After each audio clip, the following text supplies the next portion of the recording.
It is now 6:02 p.m. We'll go ahead and get started this evening. Just as a reminder to all the commissioners, please sure to unmute your microphones to be heard on the live city broadcast, and live Spanish translation services are available.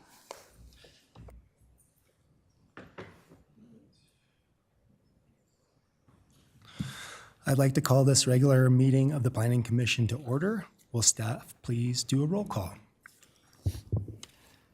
Vice Chair Biloff, Present. Commissioner Hoskins, Present. Commissioner Schechter, Present. and Commissioner Eggleston. Present. You have a quorum, sir. Thank you. I'd like to ask everyone to please rise and join me in the Pledge of Allegiance. I pledge allegiance to the flag of the United States of America and to the republic for which it stands, one nation, under God, indivisible, with liberty and justice for all.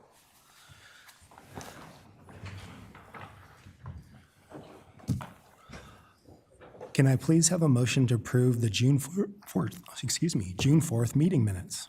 So moved. Second. We have a motion and a second. Can we please open electronic voting?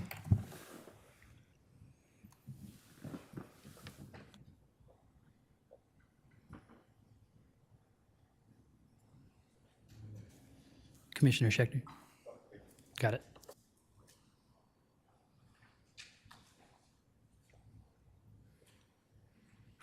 The motion passes, 4 yeses, 0 noes, 0 abstains. I will now open the first public hearing and ask the city attorney to please announce the first case.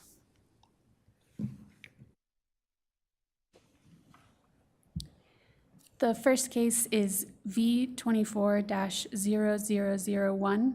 Midrail Real Estate LLC is requesting to vacate a portion of inactive right-of-way known as 7th Avenue, which is approximately 587 feet in length, extending north of East 84th Avenue, generally between Rosemary Street and Ulster Street. Planner Matt Kowalski will be presenting on behalf of staff. Good evening, Commissioners. I'm here tonight to present this vacation of right-of-way request to vacate an area known as 7th Avenue. So in front of you here is the vicinity map. This will just give you an idea of the area that we're going to be talking about tonight, which is that location in the middle of the screen outlined in red. And this, by the way, this is in the Irondale neighborhood of Commerce City. So the request by the applicant is to vacate an area known as 7th Avenue, inactive right-of-way in the Irondale neighborhood. You've probably never heard of this particular right-of-way. That's because it was dedicated to the city in the year 1899, and it has never actually been utilized as public right-of-way, nor is there any intent to do so by the city.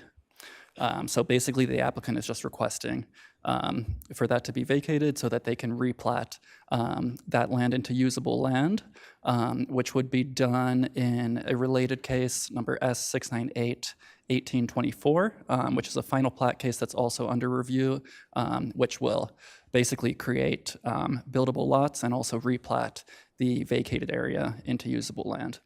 And the zoning, this is located within the Incel Properties PUD zone district. Here's just another visualization for you to get a sense of the area. So this is that area in red, kind of in the middle of Irondale, north of East 84th Avenue, between Ulster Street and Rosemary Street, and it's directly south of where the existing Incel Steel operation is today. Here's an image of current conditions from a recent site visit. This was taken on June 18th, 2024. As you can see, it just looks like an open field as the right-of-way that's requested for vacation is just on paper, so there's nothing physical to see out there in the field. This is a document prepared by the applicant that shows the area proposed to be vacated. It is approximately, in total, 0.4 acres, that linear area in red, and it's about 587 feet in length and about 30 feet in width.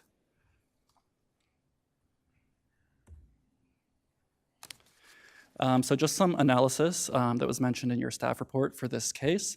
The proposed vacation of right-of-way has been reviewed by all relevant development review team agencies, and there are no outstanding comments or concerns from any of those. Additionally, the development review team has determined that all approval criteria have been met. These are outlined in your staff report, and we also have them available should any of you want to dig into those any further. And lastly, the review process has determined that the vacation of right-of-way request is consistent with both the goals set forth in the comprehensive plan as well as the Irondale plan. This was posted in accordance to our notice requirements, and there were no public comments received by the deadline, which was to submit comments prior to today. Just a couple of considerations for your discussion tonight. The requested vacation of right-of-way is consistent with both the comprehensive and Irondale plan. And additionally, the right-of-way that is proposed for vacation has never been utilized as public right-of-way, and there is also no plan to do so by the city in the future. And this is not, this right-of-way is not included in the city's transportation master plan.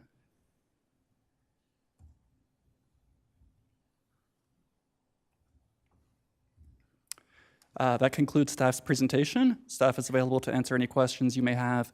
The applicant is also present. I believe they would like to make a few remarks, and then they will also be available to answer any questions. Thank you. Thank you. Are there any questions for, thank you, Mr. Kowalski. Are there any questions from the commissioners of Mr. Kowalski? No questions. All right. Would like to now have the applicant come forward and address the commission. Good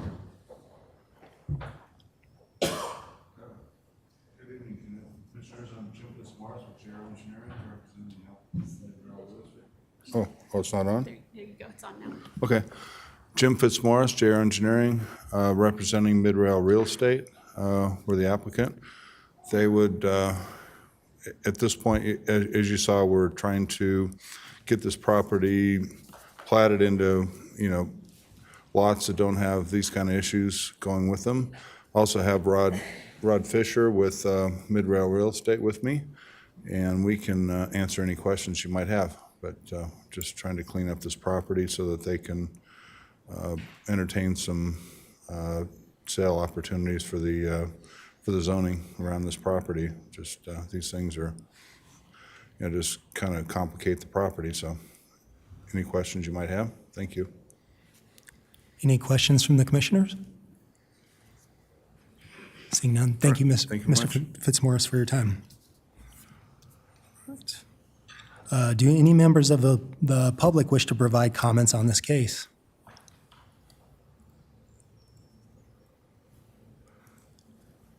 Seeing none. Is there anyone attending virtually tonight who wishes to speak? No one pre-registered and no one is requested to speak. At this time, I will now close the public hearing for this case. Can I have a motion? I'd like the motion to approve the planning commission find the requested vacation right-of-way contained in case V24-0001 meets the criteria land development code, and based upon such finding, recommend that city council approve the vacation right-of-way. Second. So we have a motion by Commissioner Hoskins and a second by Commissioner Schechter. Can we please open electronic voting?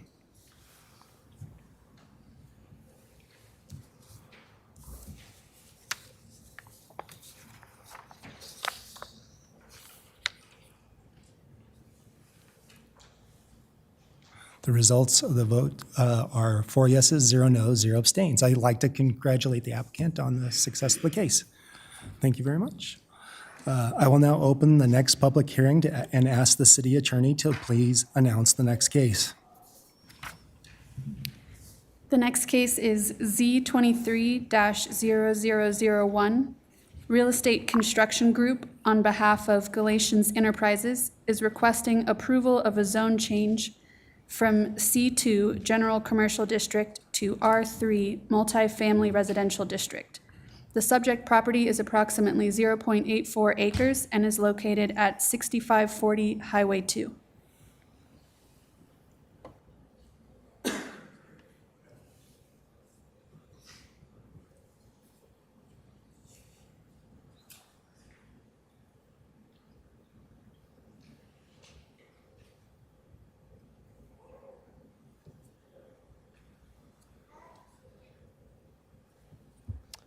Good evening, Commissioners.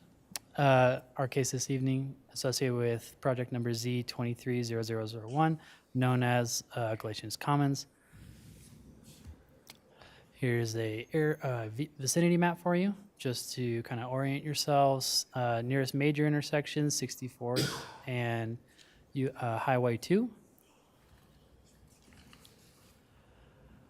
As mentioned, property address, 6540 Highway 2. Zone change the zoning from General Commercial District C2 to R3. There is no development plan currently under review by city staff. Development plan will include review of a traffic study, site circulation, among other site-specific improvement considerations upon approval of this zone change. The future land use map designates this area as mixed-use corridor commercial. The area, the subject property highlighted there and outlined in red for you. Here's the aerial of the site, as again outlined in red, is the subject property. As you can see, commercial to the south, primarily residential to the east and north of the subject property. Some background on this case, the C2 zoning was established with the first zoning map of Commerce City in 1964. There are two existing residential structures on site, a fourplex and a twoplex, constructed in 1950. These structures are considered legal non-conforming because of the current zoning of the property. The zoning of R3 will allow for development of additional dwelling units on the property. The number of additional dwelling units will be determined at the time of development plan. Site photo here for you. The subject property is actually kind of in the back there. This is kind of the best view we could get from Highway 2. Currently in the foreground is the event center to the south and the adjoining property for that event center. Kind of towards the back, there's that white building is the twoplex, and the slanted roof to the left of that is the fourplex. So the zone change has been reviewed by all relevant development review team agencies. There are no outstanding comments or concerns related to the zone change. The DRT, or Development Review Team, has determined that all approval criteria have been met. The review process has determined that the zone change request is consistent with the goal set forth in the comprehensive plan. As of July 2nd, staff has received no public comment. A neighborhood meeting was held on May 30th, 2024 at that event center directly adjacent. No members of the public were in attendance that evening. Some case considerations for you this evening. The zone change is consistent with the goals of the comprehensive plan, but not the future use designation. According to the future land use plan map, the mixed use corridor does allow for multifamily as a part of a horizontal mixed use project as characterized by the comprehensive plan. The zone change brings the property into conformance with its current use. The zone change allows the site to expand its residential uses. The zone change will allow for investment on the site. The subject property does not meet the lot frontage requirements of the R3 zoning district. And further for your consideration, the lot orientation and access make commercial development unlikely due to visibility and a right-in, right-out only turning movements to get into the site. Staff is available to answer any questions that you have. Any questions from the commissioners? Yes, would an R2 or R1 meet the frontage requirements? So the applicant is anticipating adding additional dwelling units. R2 does not allow for two structures on the site. So switching to R1 or R2 would not bring the property into conformance or allow additional dwelling units to be developed. Okay, thank you. That was my question as well, thanks. And then my question, just to follow up, just to speak to it, what would the mechanism be, as it would be non-conforming for what they're ultimately wanting to do with multi-tenants under R3? What would the mechanism be to make it legal within the setback requirements? Yeah, so the subject property has those two units. You mean that are you talking about the existing side setbacks for one of I was the? just saying about how under R3, but then it doesn't meet R3. So what is the mechanism that it would to make it legal, as it's not allowed under that current zoning? I see. So the lot frontage is what you're speaking to? Yes. Okay, the lot frontage, there's a stipulation in the non-conforming lots section that basically says that development is allowed on non-conforming lots, and the lot would be allowed to continue to exist. And so it would still allow for the development of the site while considering it would just carry the non-conforming lot status. And any plat that were to come in at a later time, if they wanted to purchase the properties to their rear or to their north or something, and they wanted to consolidate, would then have to meet the bulk standards of that time, whether it's this land development code or any future land development code standards. Thank you, Mr. Berry. Any additional questions? Yes, Commissioner Engelson. So if we rezone it to R3, it's still going to be non-conforming, is what you're saying? The lot will be. The structures on site, so as written, non-conforming structures, if in event of a catastrophic loss, they could not be rebuilt. So with the current C2 zoning, the structures would not be able to be rebuilt. The zoning to R3 will allow the structures to be rebuilt should they be a part of that catastrophic loss scenario. But the lot would remain non-conforming and is currently meeting C2 standards, but would not meet the R3 standards. Does that answer your question? I believe so. Okay. But then for R3, the frontage would not be conforming with R3 zoning. Correct. Yeah, it would have to meet the standards, and that would only affect any future platting or consolidating of lots. They would have to purchase the lot to the north or the south, or to find that additional. They're sitting at about 80 feet. The R3 standard currently today is 100 feet. Right. So they'd have to find an extra 20 feet in order to replat the lot, but the zone change does not require them to replat. But they're intending on building additional buildings on there. Correct. Yeah, the non-conforming lot standards talks about, I think it's the second item in that that talks to non-conforming lots are allowed to be developed. And if you give me a brief moment, I can find it in the land development code if we want to read from the text. Well, I read it. It's in the LDC. Okay. Yeah. Okay. Okay.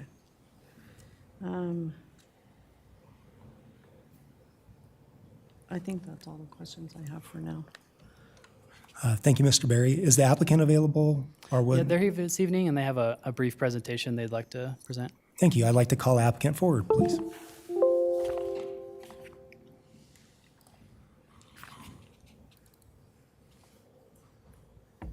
Hi, my name's Audrey Rauschkolb, and I am representing the property owners, Catherine Boyd and Jonathan Troll. And I think, does it show if they have kind of webinared into this? Yeah, on the computer over there. They Okay, can- okay. Okay. Okay, so you kind of have seen these overhead views in Nicholas's presentation, but this is the overhead view showing the raw portion of the land that they intend to build on. And this all is one assessor parcel number here. My understanding is the quadplex and the duplex have been there since 1950, and this raw land has just been sitting this way, for the time that it's been one parcel. So here's a panoramic view of the side that their property is on. So you can see the quadplex to the left and the duplex, and then just the open land is just fenced off there. Directly across from them, you can see the other residential that is right across. As you get closer to Highway 2, there is the event center down near the end, but mainly this is all residential.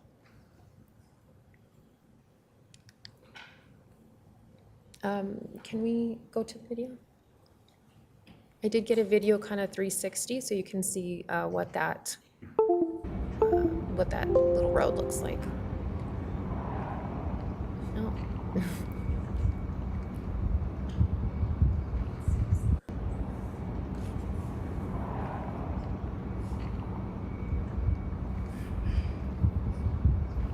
So that is the raw land portion there with the fencing.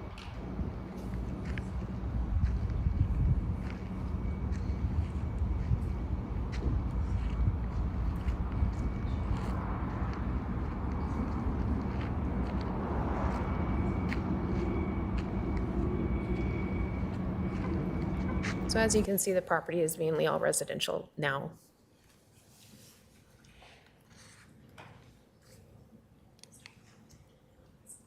We did have just to speak to the commercial viability of the area, we did have a broker go by and write an opinion about whether this would be a good place for a commercial. It really does not have good visibility. It would kind of just be an odd offshoot if there was commercial set in between this residential area. This is just a really rough preliminary design of what they're trying to do. These owners own a nonprofit organization. They're very into helping the homeless and the impoverished in Adams County. They do have their nonprofit, she's a physician, so their nonprofit does provide free medical care to the homeless in Adams County. And so their intention is to provide affordable housing and transitional housing to those in the neighborhood. So as we stated, the residential dwellings have been on there since 1950. To date, I'm not aware of any commercial property that has ever been on this site. The existing quadplex, the existing duplex is there since 1950, and like we saw, the remainder is just raw land. So Galatians Enterprise is the LLC that is formed by these owners. Their purpose is to create clean and affordable housing to those in Adams County. I touched on the nonprofit. It's called YHC Clinic, and providing this affordable housing is kind of in line with their purposes of helping the impoverished and homeless in that county. So we're here to require the zone change to R3, and as I understand what Nicholas is saying is this property is holding a non-conforming status, but it is able to be developed on as long as we don't change the boundaries of that property. So once we change the boundaries, then we would have to find the actual conforming, frontages for that property. At this moment, I don't believe they have any intention to expand the actual parcel. So how this falls in line with the comprehensive plan. So goal H and 3 of the current plan is to increase range of housing prices, which is what they're trying to do is create some more affordable housing for people in transition or people that are just impoverished and need, cheaper rental rates. H and 3B, so this helps with affordable rental options. The community and social issues, number 17, providing housing to accommodate a diverse population and keep people living in the city. As far as the guiding principles, what we're doing is promoting infill. So no leapfrog development. We're actually trying to provide development on a piece of land that has just been sitting raw for many, many years. Providing multiple types of housing. Small, what they're really shooting for is small, maybe 1 bedroom and studio apartments.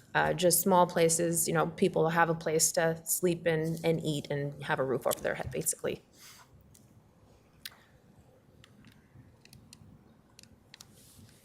So goal LU2, sorry, of the comprehensive plan is to phase the growth in an orderly and compact manner. Again, this leads to infill in locations that are existing. No leapfrog development, but actually investing in the actual neighborhoods that are there currently. And then quality design for the neighborhoods, they have every intention to provide a beautiful development, clean and energy efficient, even provide, you know, washer, dryer, all of the capabilities for somebody transitioning into homes or, you know, unable to afford high rents. And that's it. Thank you, Ms. Haskell. Does anyone have, any of the commissioners have questions for the applicant?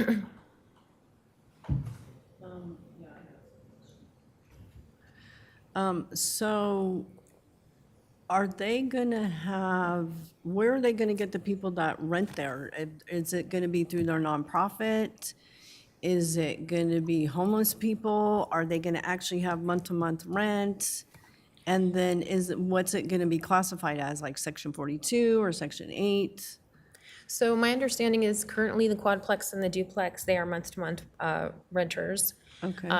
They don't have a specific line that they draw as far as who rents the properties.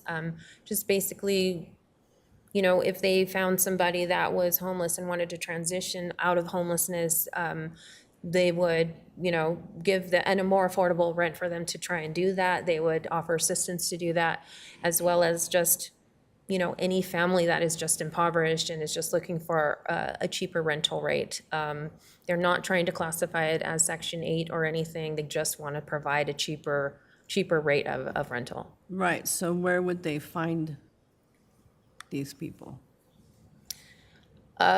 You mentioned the nonprofit. They probably meet quite a few people through that nonprofit that they can say, hey, we have these rentals over here that, you know, we can keep the rental rate down. It's nice, you know, I would assume that's probably the main place they're going to meet people. So I think the Stout Street Foundation does transitional housing. Have they thought about contacting them to see if there's To need like, there? no, I don't know. I could find out. Yeah. And if I don't know if they're actually joined into the meeting, if they want to comment. I don't know if you guys can see that. They were intending to be here virtually. Yes. I think that's all the questions I have, Jarrett.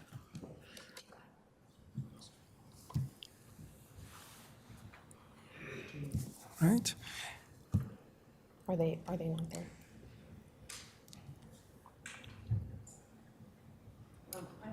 Question? Oh, go ahead. Hello. Oh. Okay. Hi, we were on mute. Good evening. My name is Catherine Boyd. My husband is here as well, Jonathan Trull. We're the current owners, and we would like to answer some of the questions that have already been asked. One of the questions was Stout Street. So I am a physician. I am very passionate about trying to find clean, safe housing for individuals who are lower income.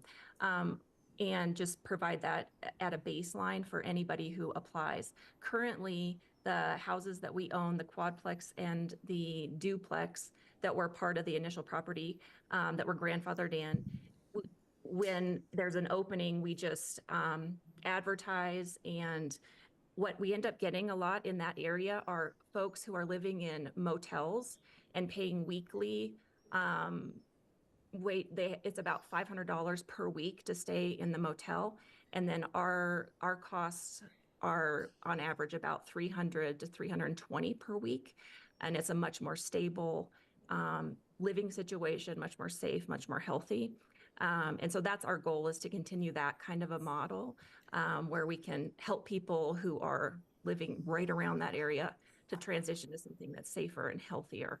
And yes, I do know some of those folks from providing free medical care.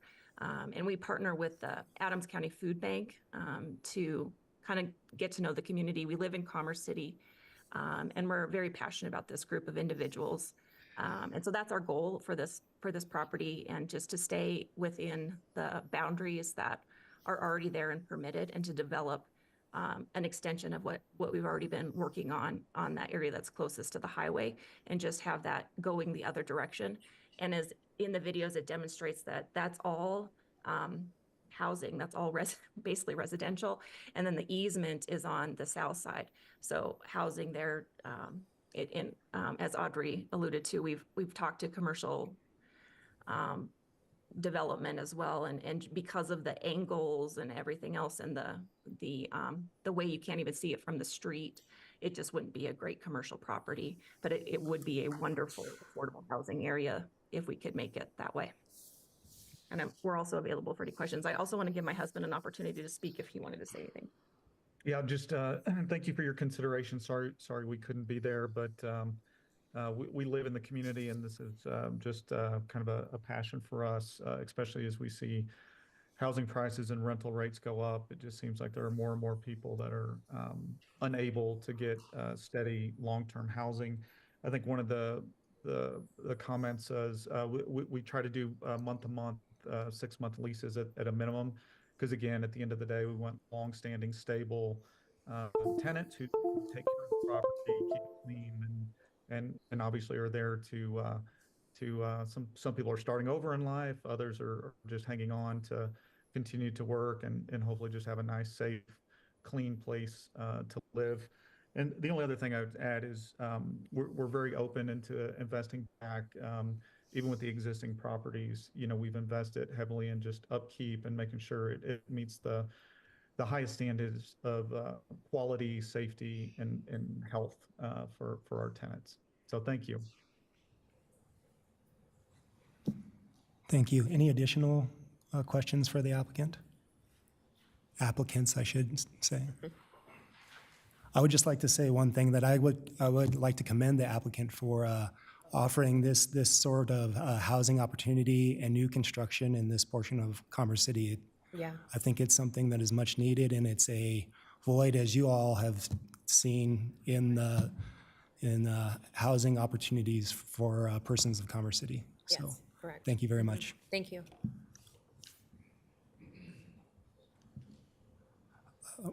Let's see. Do any members of the public wish to provide comments on this case?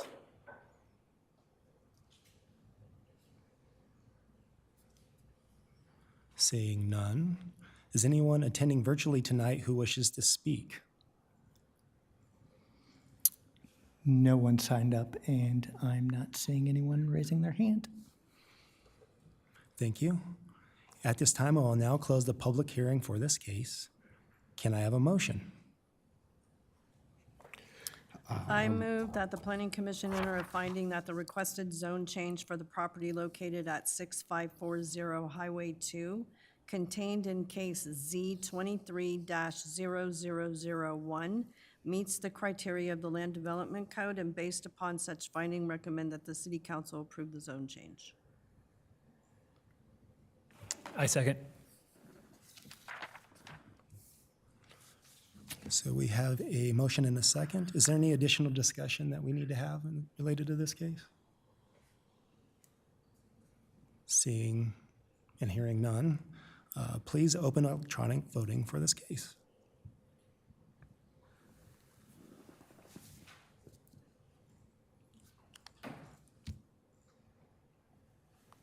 The results are 4 yeses, 0 noes, 0 abstains. I'd like to congratulate the applicant on a successful case. I will now open the next public hearing and ask the city attorney to please announce the next case. The next hearing is Z24-0001. Ed Jennings, on behalf of JFW Trucking, is requesting approval of a zone change for 6 parcels from a mix of I-1 light intensity industrial and I-3 heavy intensity industrial to I-2 medium intensity industrial. The subject properties total approximately 11.02 acres and are located at 5400 Forest Street. Planner Kathleen Taylor is presenting on behalf of staff.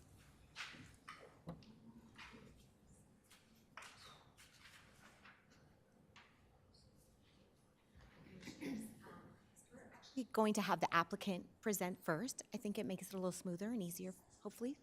So, Sure, I'd like to call the applicant forward to present the case.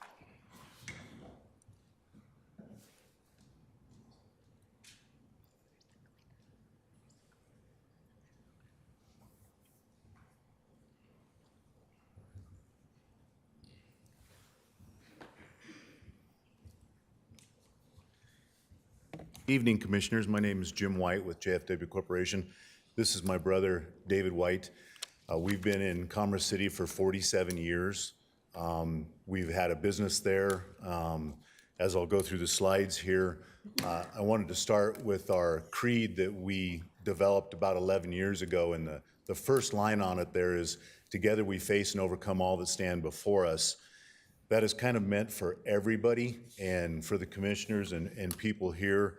We want to make a zone change. We want to make Commerce City better. We have a vision for it. I think what we've done with our business over the last 47 years and how our building looks in the community has shown that. So I just quickly wanted to say that up front, that we want to stand here together with you guys and make Commerce City better. Which one changes it? Right.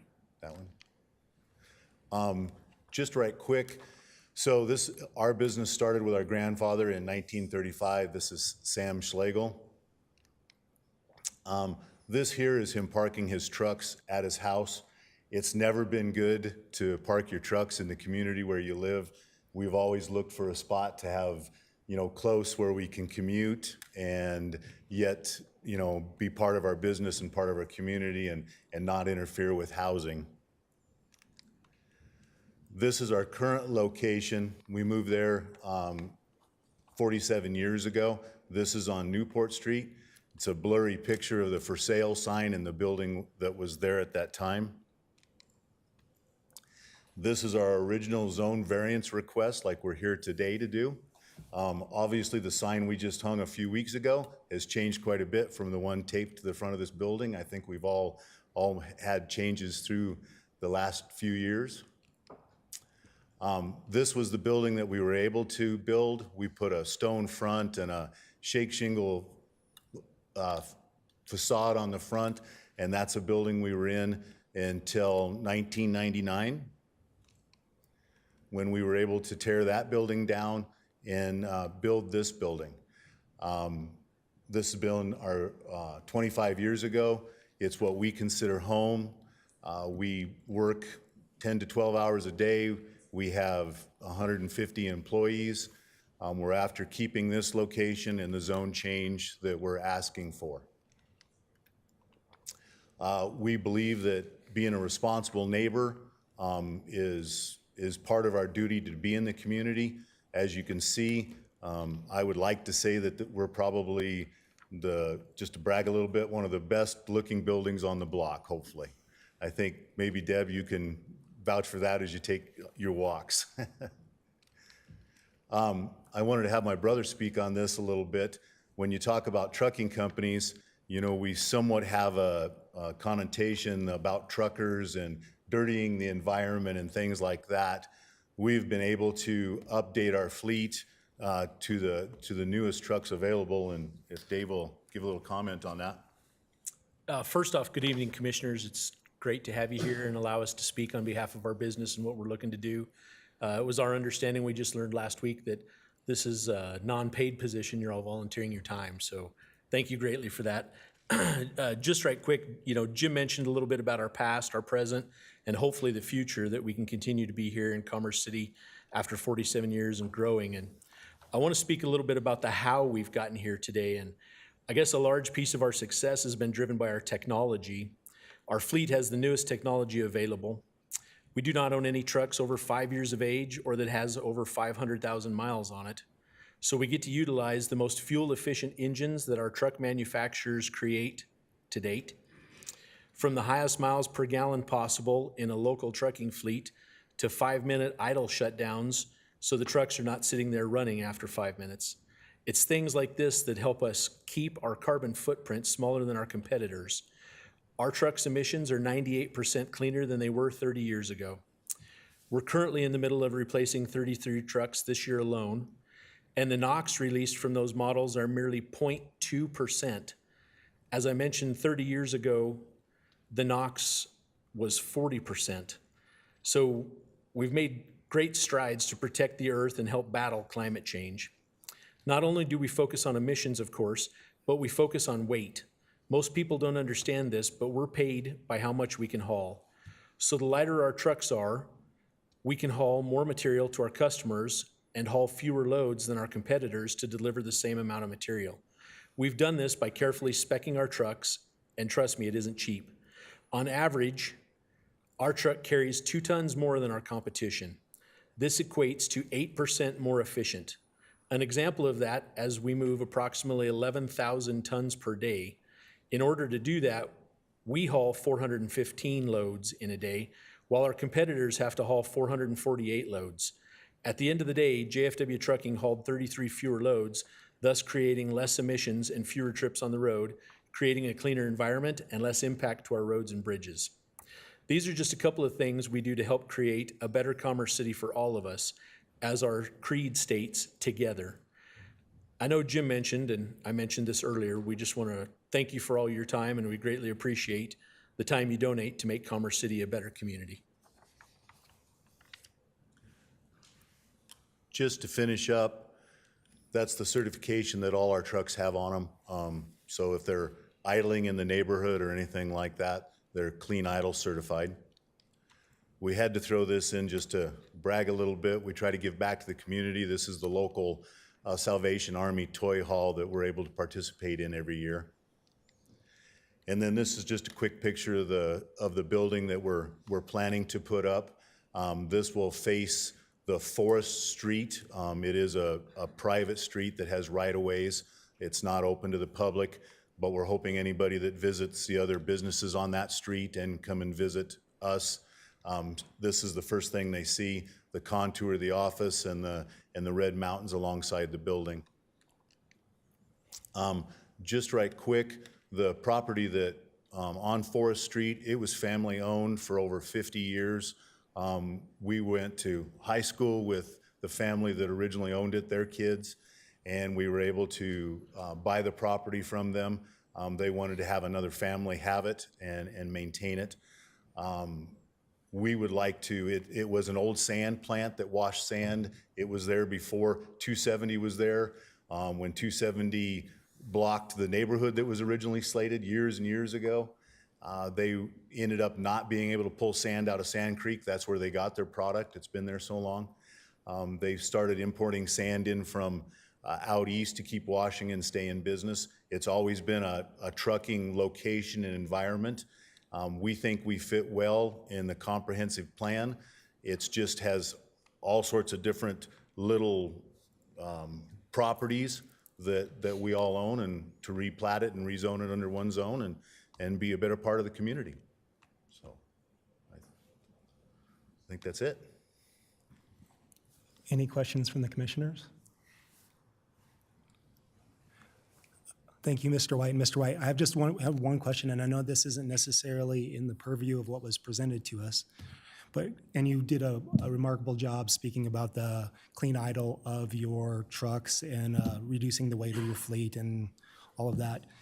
But could you speak to, because it's a bunch of parcels that are co-located and it's in relative proximity to Sand Creek, can you speak to any, and it's storage of and parking of trucks.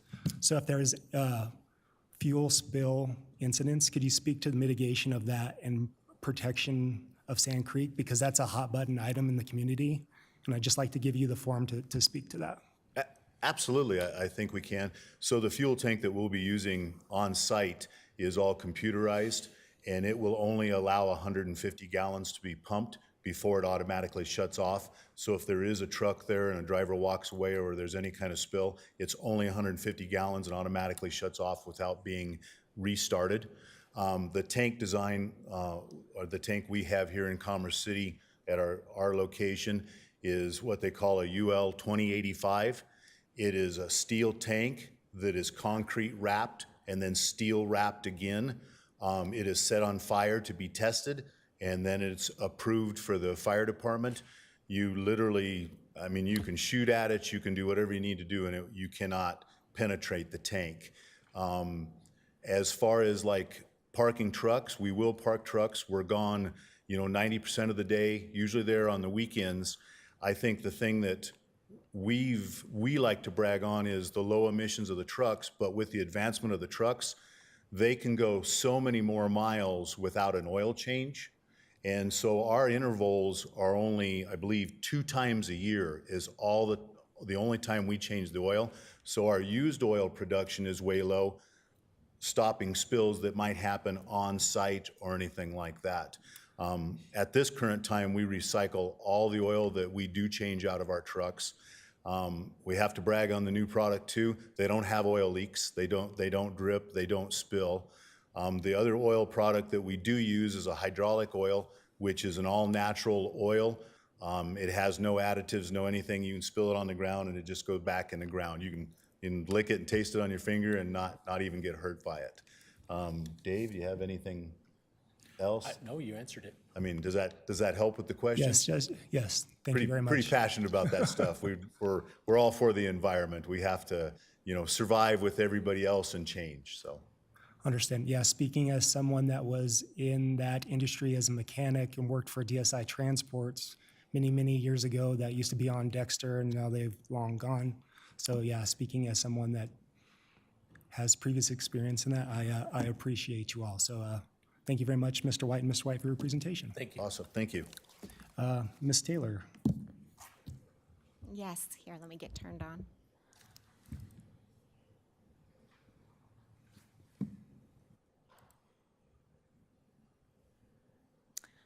Okay, this particular case is to zone change from I-1 and I-3 to I-2. We'll flip here to the map. You can see 5 of the parcels, and then as the property owner mentioned, they also own Forest Street as well, since that's a private access easement. So it's a total of 6 parcels. You'll see the existing zoning here on some of the properties as I-3, the other properties here to the east as I-1, and then you can also see the surrounding I-2, I-3, I-2, a little bit of I-1. They are asking to rezone all of those properties to I-2. On the comprehensive plan map, you'll see the area identified in a yellow circle there, and that is all listed as general industrial.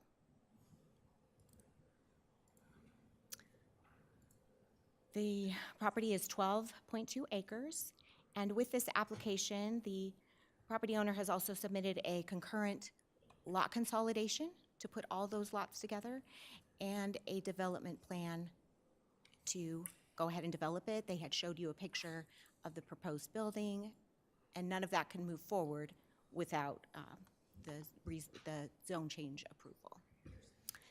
There will be no road improvements required from our engineering since Forest is actually private.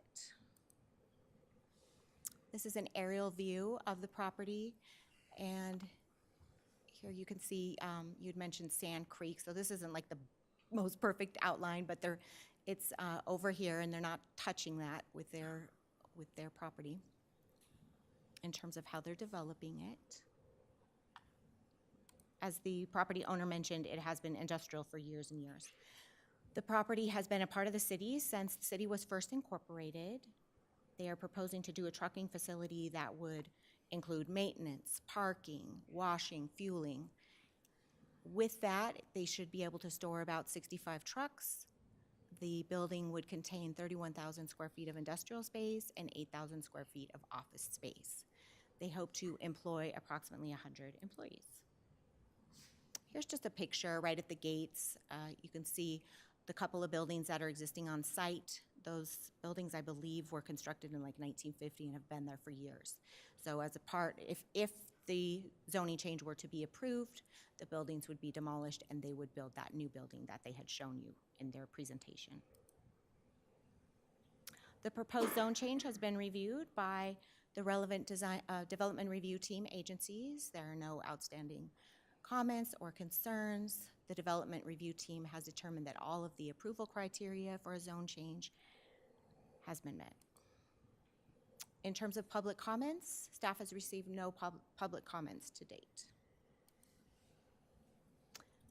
Case considerations, the zone change is consistent with the city's comprehensive plan.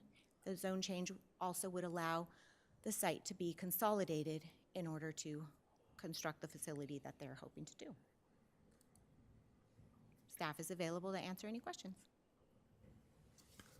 Thank you, Mrs. Taylor. Are there any questions from the commissioners of staff? Seeing none, do any members of the public wish to provide comments on this case?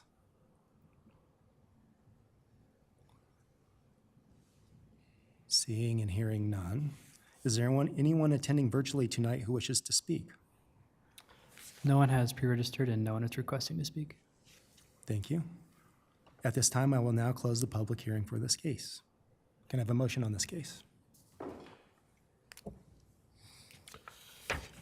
Yes. I move that the Planning Commission enter a finding that the requested zone change for the property located at 5400 Forest Street, contained in case Z24-0001, meets the criteria of the Land Development Code, and based upon such finding, recommend that the City Council approve the zone change. I second. We have a motion by Commissioner Schechter and a second by Commissioner Ingleson. Is there any additional discussion on this case? Seeing none, please open electronic voting.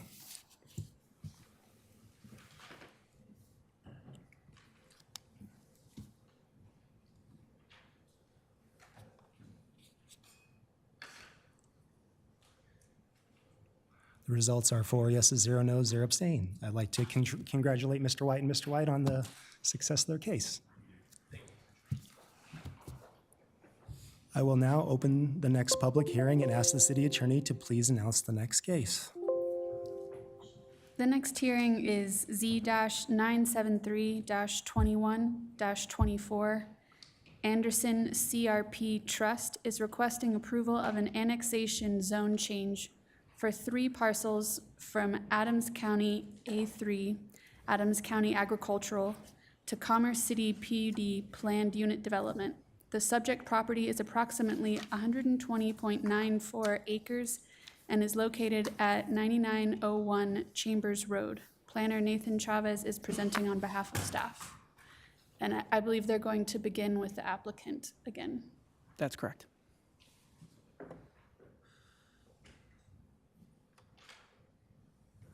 I'd like to call the applicant forward to present their case. Hey, Brooke, you should be able to go ahead and share your screen. Able to hear me? Yes, we can hear you. Oh, great, sorry. Thanks, planning commissioners, for letting us be part of this tonight. I appreciate your time. Sorry we weren't able to be there in person. Unfortunately, we're in Utah, so with the 4th of July around the corner, we weren't able to make it. So thank you for letting us present tonight. Anderson Ranch is a great opportunity for us. We are partnering with the landowners. The landowners, it's in the name of Anderson CRT, which is coincidental. It's a trust.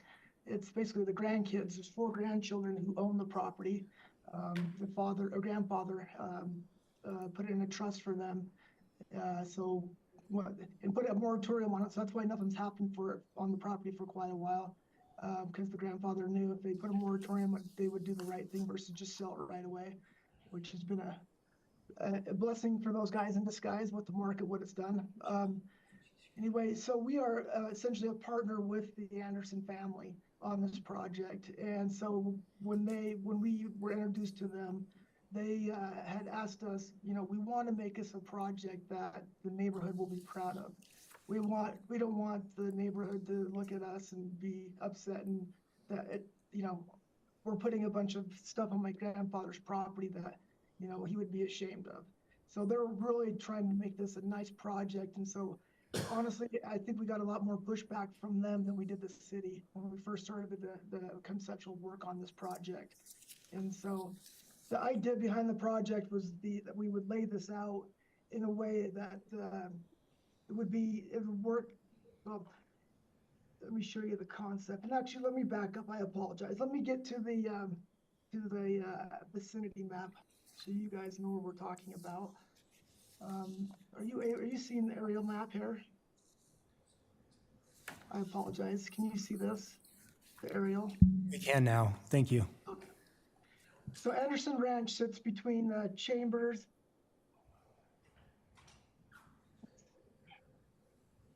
and Sable Boulevard on 100th Avenue.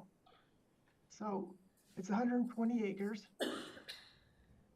So here is Boxwood right here, I believe, to the left. So we started this project out as a PUD, and the reason being is we wanted to structure this as a walkable community. So what we had done is basically designed it around a trail system. And so the PUD application that we did, hopefully you can see this PUD document. Are you guys able to, I'm sorry, are you able to see the PUD document now? Yes, we can. Okay, I apologize because I'm not sure if it's working or not, so I'm sorry to interrupt it.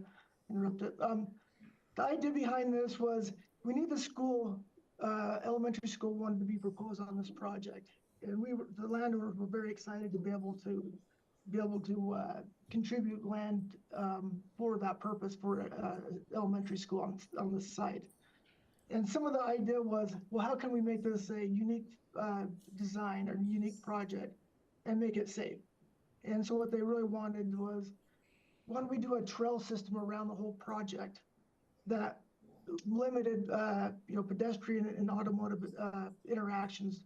So what we wanted to do was basically put a 10-foot trail around the whole project. So all this open space in the middle, you can kind of see this green.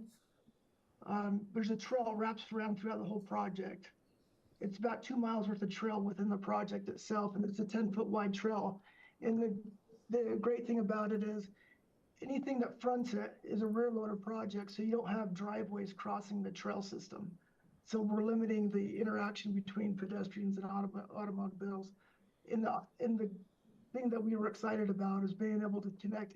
So any kid that lives in this community could easily jump on this trail and get to school real easy, and minimum crossings within the community with automotive and the pedestrian interactions.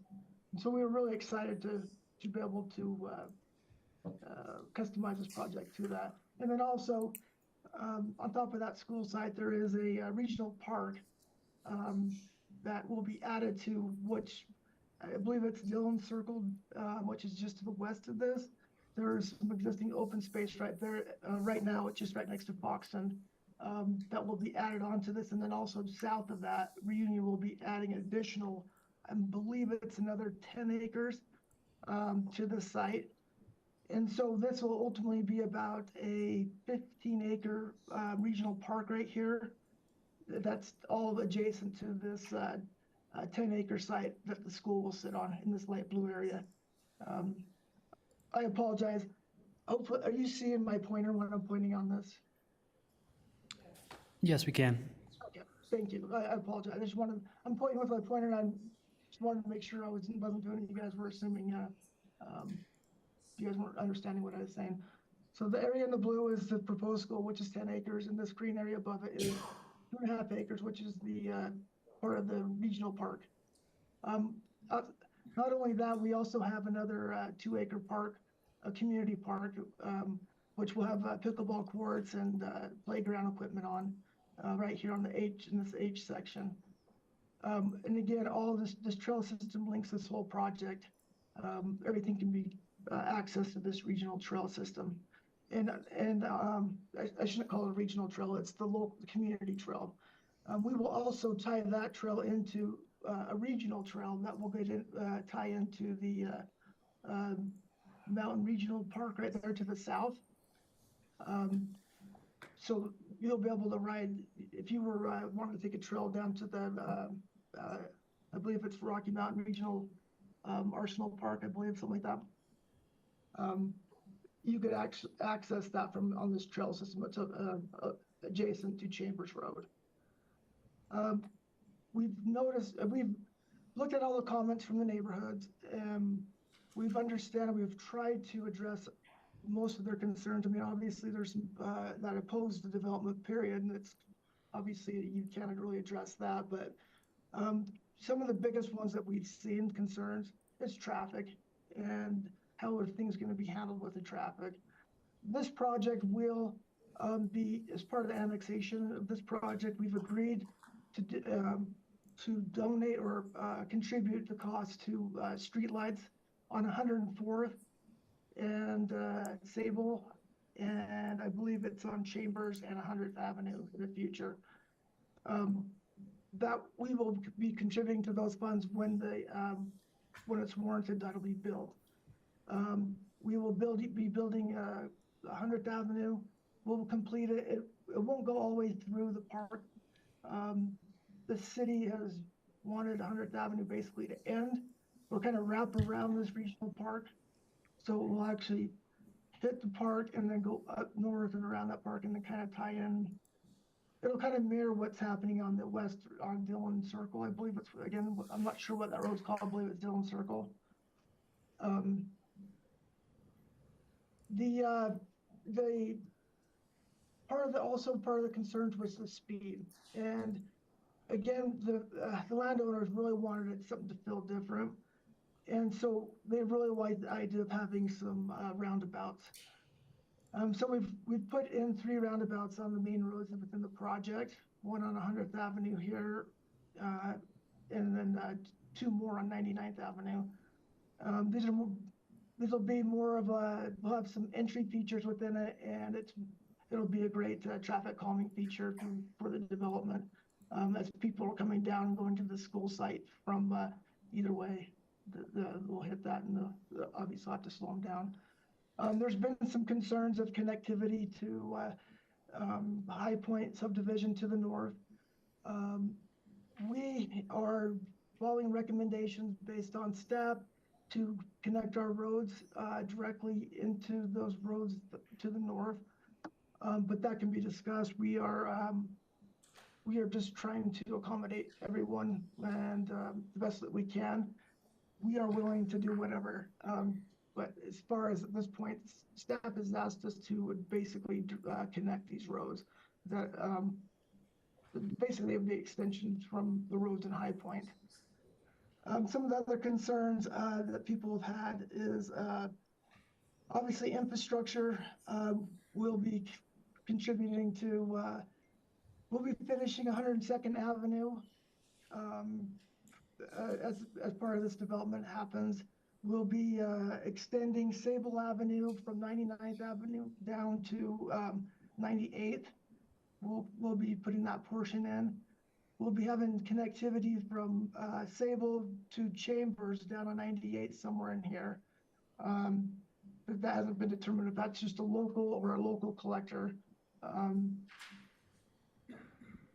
We are also, let me get to, I guess, the type of housing. We know that there's some density concerns. And when we first came in front of the Planning Commission, it's been a little while, it's been a couple of years. We had gotten some recommendations from the Planning Commission to, we had some townhomes proposed in the area on the corner of Chambers and 100th Avenue.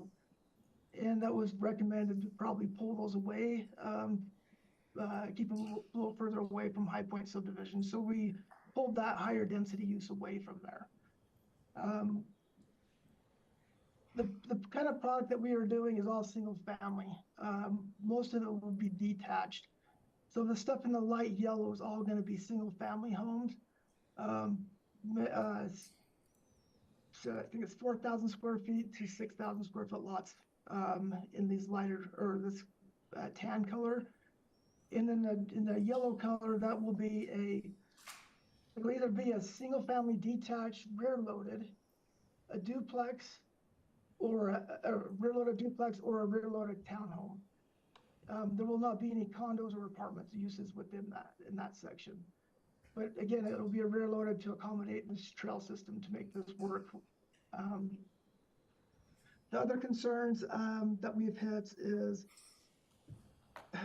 there's been a lot of concerns, and I'm not sure why, but with shopping, I get it because there's not much, and a lot of people have to go out to Brighton. But as from my understanding of my experience in development, that comes with rooftops, and so I would imagine with this and what's happening with Reunion, that really should spur interest in really generating commercial interest in this area. I would imagine before too long there'll be a high demand for that commercial use for more of a regional.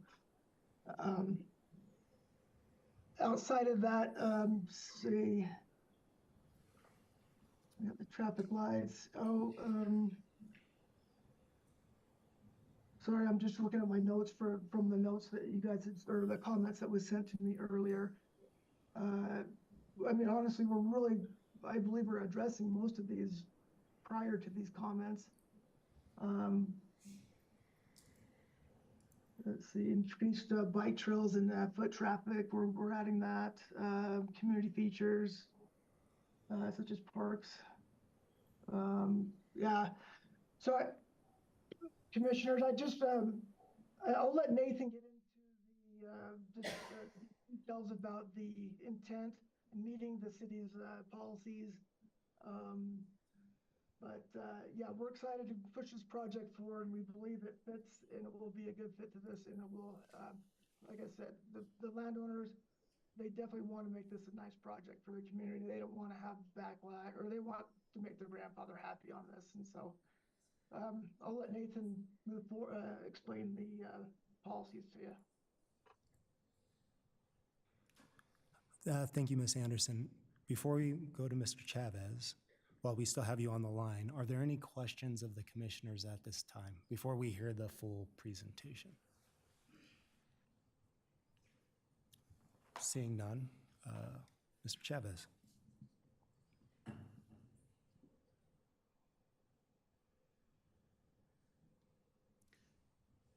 Good evening, Planning Commission.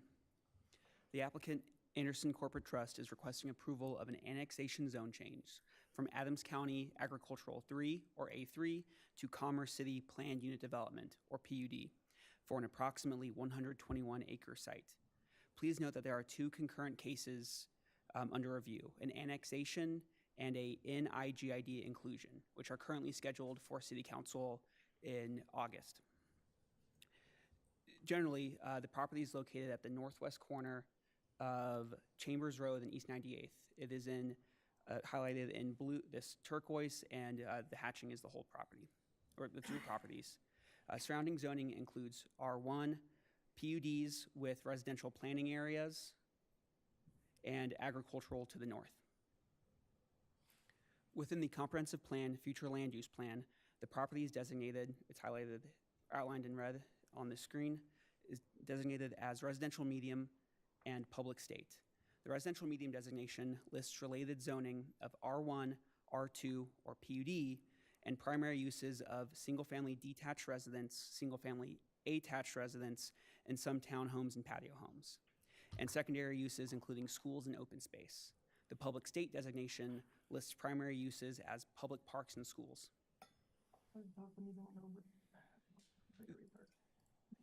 This is an aerial taken from April 9th of this year. The property outlined in red is used for agricultural purposes with one existing ranch home. It is surrounded by subdivisions, including High Point subdivision to the northeast, Foxton Village to the northwest, and Frontera Village across Chambers to the east. There are similar ranch-style properties to the north and vacant properties along the south and western boundaries. Please note that there is an existing public park space along the western site boundary where my laser pointer is currently at. The following photos were taken June 12th of this year. This photo is a view from Sable Boulevard facing east. And this is a photo along Chambers facing west toward the existing ranch home.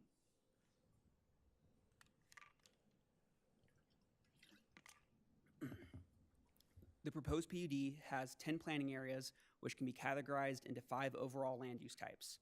There are 2 residential land use types. The first is RMD, which stands for Single Family Detached Residential District, and RMDA, which stands for the Single Family Detached and Attached Residential Districts.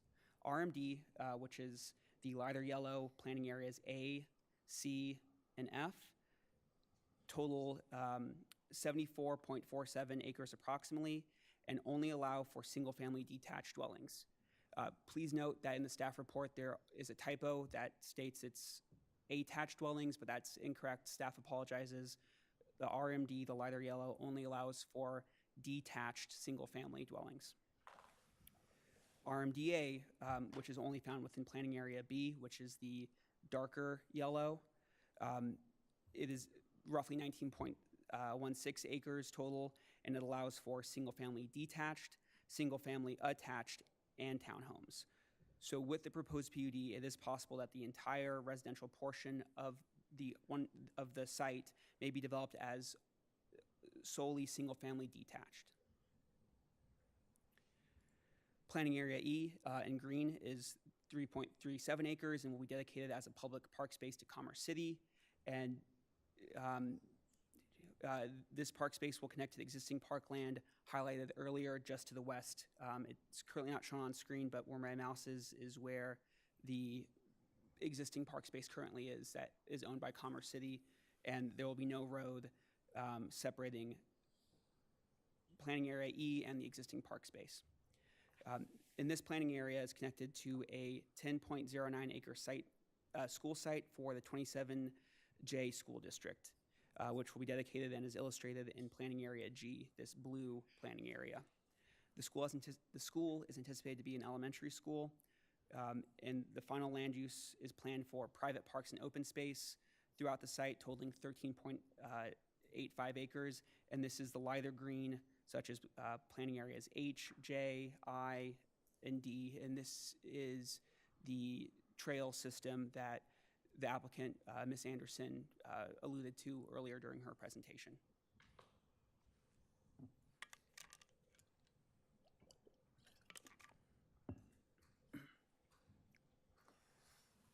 The proposed development includes build-out of existing half-built roads, such as East 100th Avenue and East 102nd Avenue. I'm sorry, I misspoke.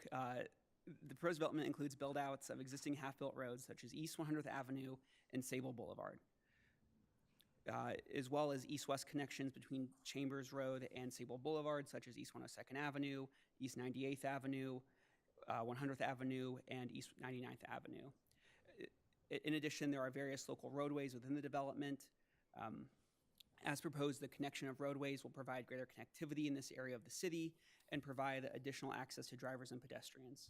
Lastly, per the annexation agreement, cash contributions for future traffic signals at the intersections of East 104th Avenue and Sable Boulevard, which is off-screen but to the north of the subject property, as well as East 100th Avenue and Chambers Road,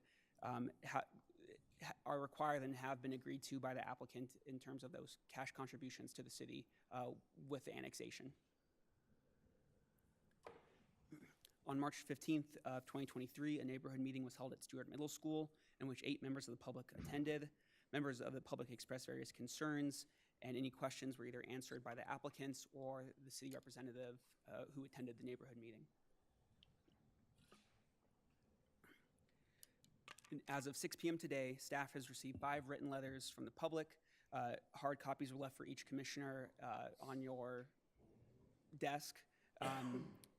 And the concerns, while you all can read them, have also been boiled down to the main items or issues on the screen. So the proposed annexation zone change has been reviewed by all relevant DRT agencies such as Parks, Recreation, and Golf, the 27J School District, the Engineering Division, and Public Works, including the Traffic Division.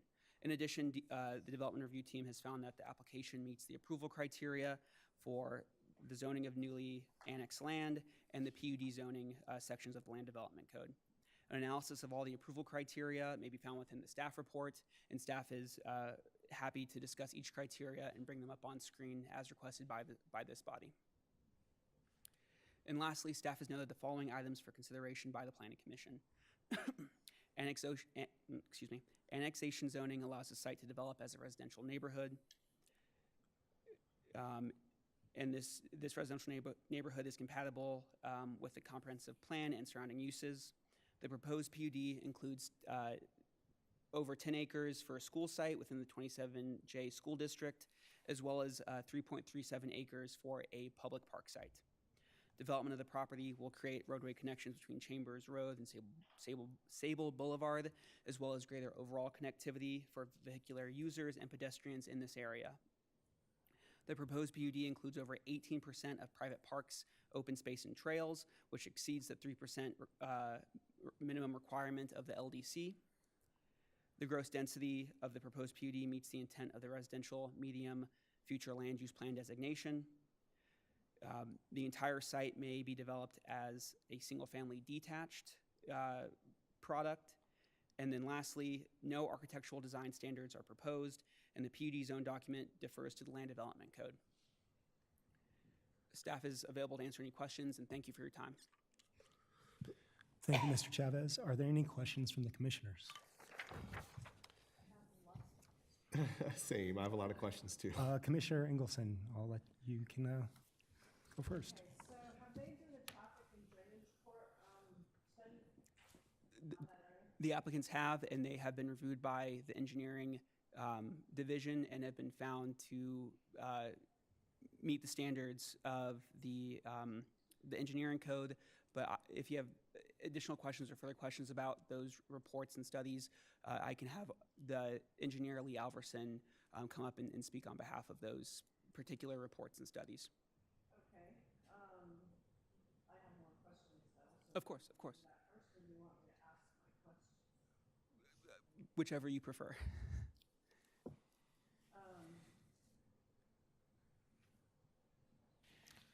Commissioner, can you turn your mic on, please? Is it on? Sorry. Thanks.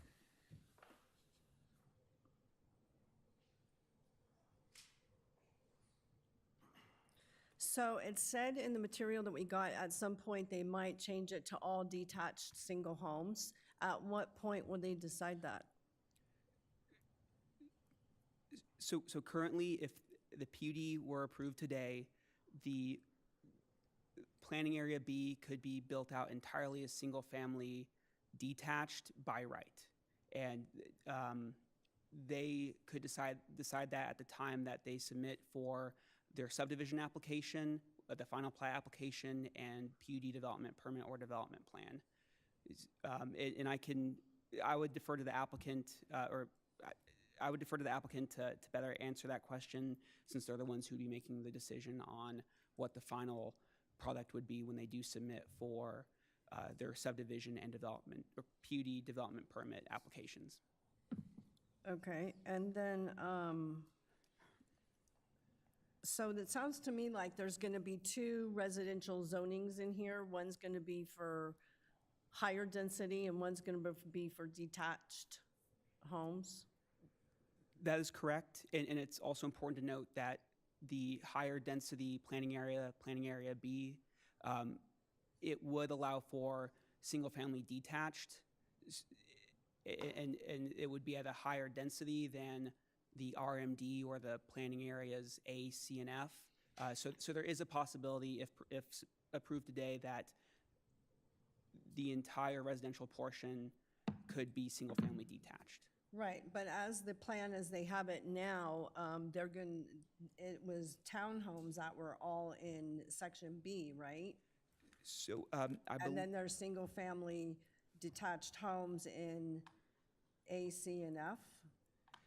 So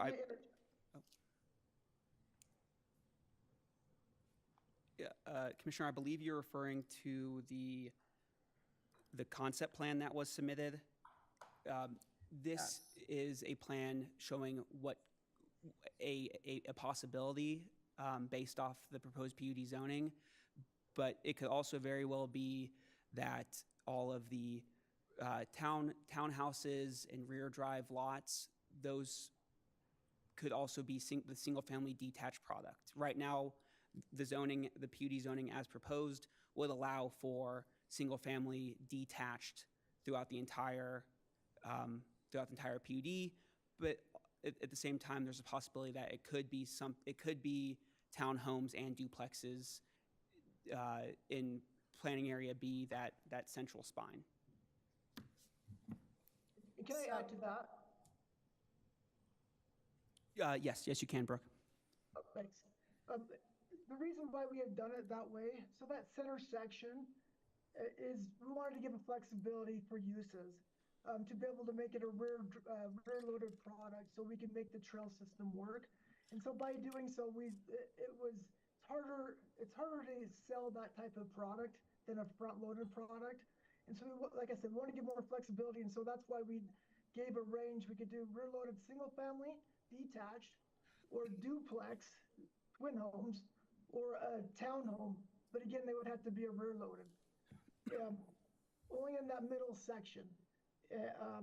But the outer section, which was the light, like the tan color that Nathan, I don't know if you can go back to the other, I'm not sure if you're showing it.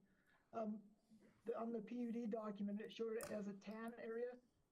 Those units will all be single family. None of those can be attached. So you couldn't even do duplexes in those. It would all just be, I believe our minimum is 4,000 square feet, 4,000 square foot lot on those. So how many total units are they proposing? At this time,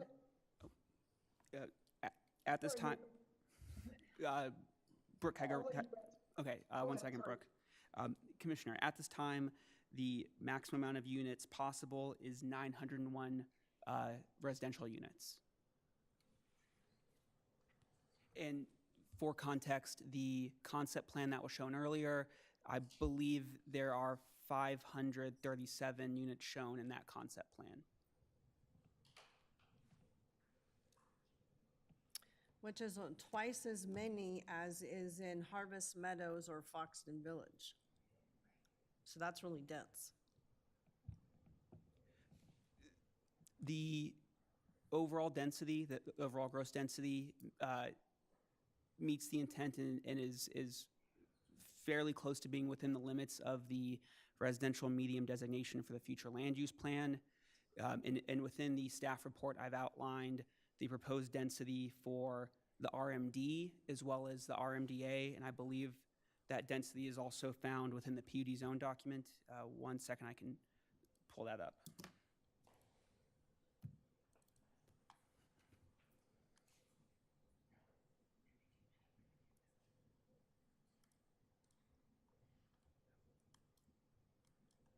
So currently, the proposed density for the RMD, which is the lighter yellow planning areas A, C, and F, the proposed density is between 4 to 8 dwelling units per acre.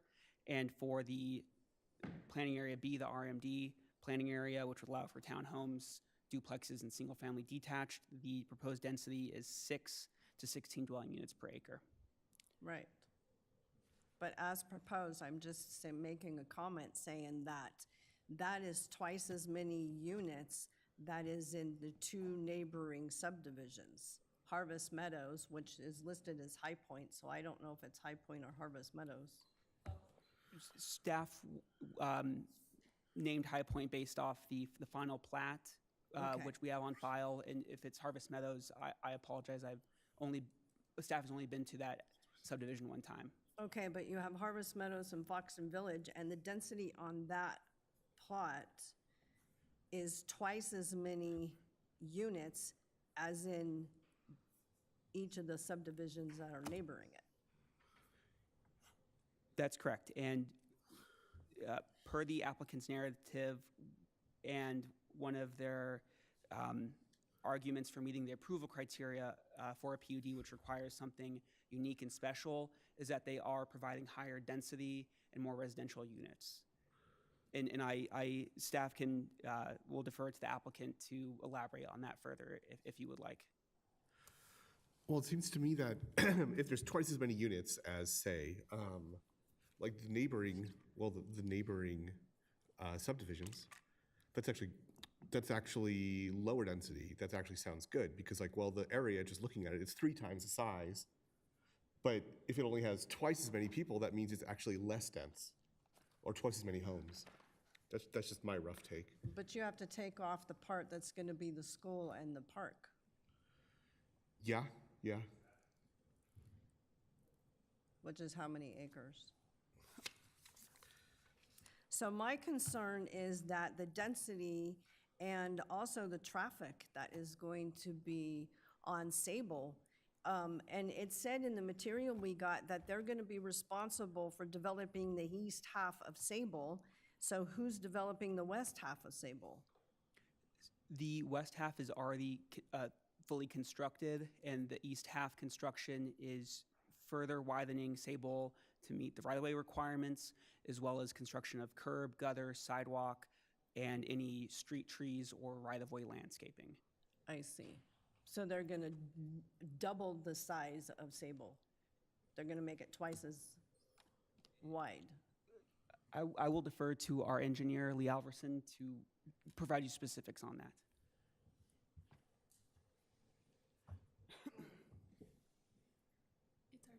Okay, thank you. Nathan, can you bring up the PUD concept plan? I'm sorry, Lee Alverson with Community Development Engineering. So your question, Council, pardon me, Commissioner, was Sable North, that location right there? Yes, Anderson Ranch is obligated to construct the east half. Currently, Foxton Village constructed the west half. It will come offline, as you can see, around the park dedication and come back online on, I believe that's 99th Avenue, the road that's going east-west underneath the school. At that location of Sable, Anderson Ranch is only obligated to construct the west half. Right now, I know it was mentioned that Reunion Ridge has a concept plan. The part that's in the field to the left or to the west is obligated to be completed by the developer of Reunion Ridge. Does that answer your question about Sable? What is going to be completed by Reunion Ridge? Sable from 99th Avenue south of the school dedication to 98th Avenue. And it'll continue to 96th based on whatever Oakwood Homes and Reunion Ridge does. Right. With their overall development. But Sable will not go through where the park is? No, the Parks Department did not want a public road bisecting the regional park, which makes sense. So it's going to kind of wrap around.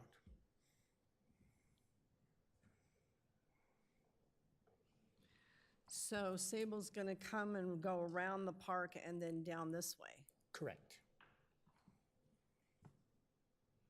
So if you do that, then Sable will go right in front of all those houses. At least for Foxton Village, Sable, as it comes down, the side of the houses are adjacent to Sable. Are you So then talking the about? streets go in for Foxton Village. You're talking about the area that is Right around here, that's already there? developed. So it's Okay. the side of the houses that are facing, or that are next to Sable. And they have fences. That's correct. If Sable comes down and goes around that park, it's going to be going right in the front of those houses. Of the ones that are kind of fronting on the park? Right, which Yes. is now Dillon Circle. You know, I don't know how that happened in Foxton Village. It happened long before I started here. We had that conversation with the city engineer, Sean Poe, and that was concerning to us as well. We talked about with an update of the transportation plan that's kind of in process right now, maybe reclassifying Sable to make it a lower classification. But we noticed that, and I think that's a fault of previous staff that approved, approved Sable. I think also that Foxton Village was approved before there was a transportation plan. And so there was no real consideration for what a collector should be. So that I do recall seeing in the files, that Foxton Village happened before 2010. And Right. 2010 was is our transportation plan. So that is something our Public Works and Engineering have had a conversation about, and it's still kind of in process at this point. But it's There was a valid plan observation. at one point where that park was supposed to be circular, and then there was supposed to be housing developments around it, around that park. But that was quite a few years ago. Yeah, probably why that existing park looks like a quarter of a pie. Right. So the park dedication, is that going to be a city park, or is that going to be a park maintained by the HOA or Metro District for Anderson Ranch? Has PRG responded to that? Is it going to be a programmed park?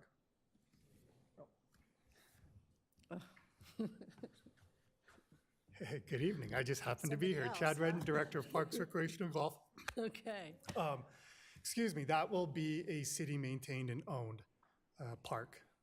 The park dedication in the Anderson Ranch area? Correct. And the one that will be dedicated just to the west of it. It comes together as if I remember correctly, an 8 to 10 acre park when all of it's dedicated all together. So we would develop that park all as one park, which comes out to like 10 acres somewhere in there. And that would be a city-maintained and owned park. Okay.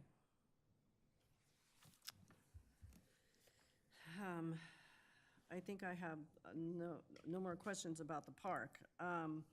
But my main concern is traffic. And I know that there was a traffic study done, but Sable has a lot of traffic on it already, and there's no stoplight there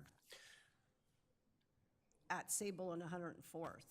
Right. So if you put a school down here, and there's going to be an elementary school, and it's not only going to have the residents attending that school from this subdivision and probably Harvest Meadows and Foxton Village and Reunion Ridge, but probably other areas also, the traffic on Sable is going to greatly increase. And I understand that there's different avenues where people can actually get to the school, like from Chambers and coming over 100th, but I'm just concerned about if Sable would be able to sustain that kind of traffic load. Are you talking about the intersection at 104th? I am. Okay, so as part of the annexation, we are collecting 1/4 of a traffic signal to contribute to a construction of a traffic signal at 104th and Sable. Right. That would end up being a capital improvement project done by Public Works. I don't know what the timing of that is, but I know that is a conversation engineering has had with Public Works and the traffic engineering department. Yes. So that is another of my concern about the traffic and on Sable. Let's see what other questions I have here.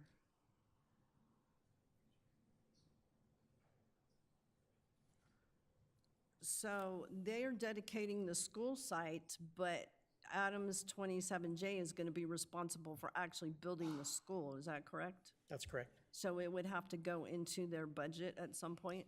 Correct. And so we don't know when that time frame would be? Correct. Okay.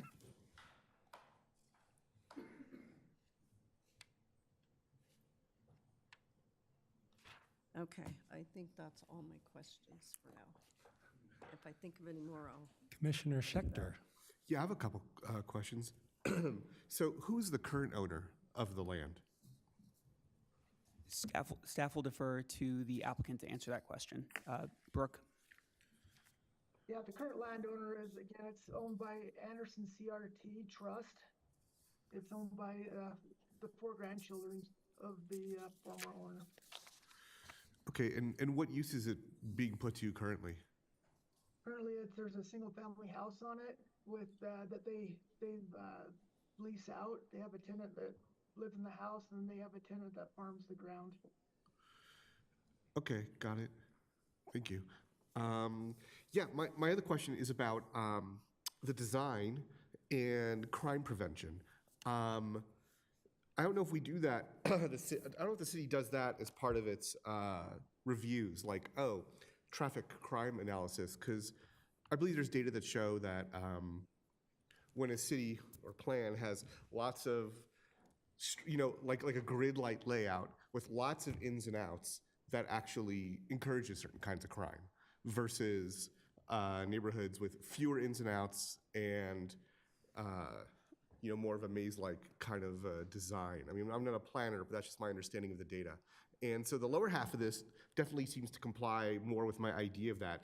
The upper half, though, does have a lot of these large straightaways, which one of the two of the letters that we got kind of mentioned a fear of that sort of thing happening and crime increasing more in the area. So I don't know, yeah. Currently, staff does not take into account the type of education or training you're referring to with crime prevention and street layouts.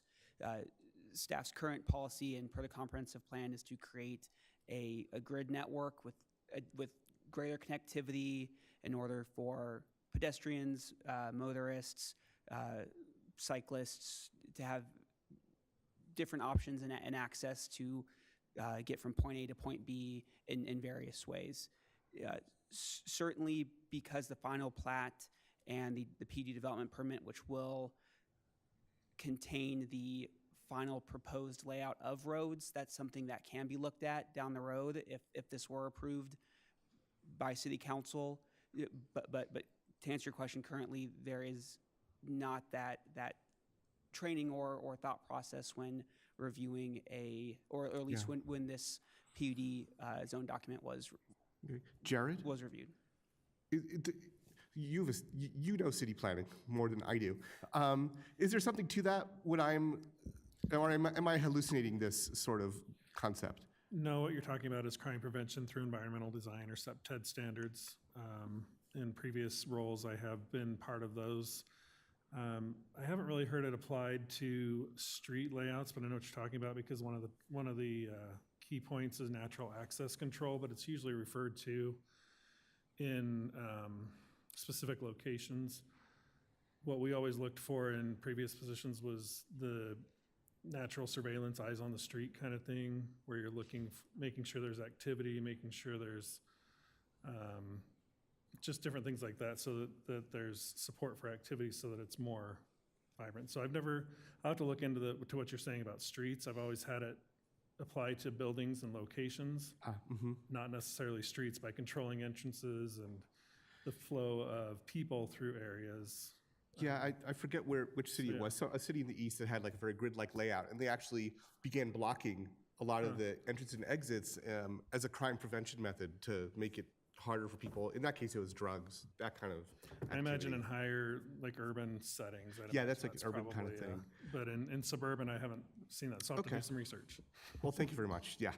So, my question then is, as far as the procedure, what we're voting on here today is the zoning, and then that conceptual idea of, well, where the units might actually be, that's this current developer's idea of what they might do, and that's governed by the land development code. Is that right? That current layout is developed by a mixture of primarily the PUD zone document that's in front of you, and to some extent the land development code in terms of block length, road networks, things of that nature. So my bone to pick might be with the land development code. That's I'm just, if at all, if I want to look more into this issue. Okay, thank you. I think that helps.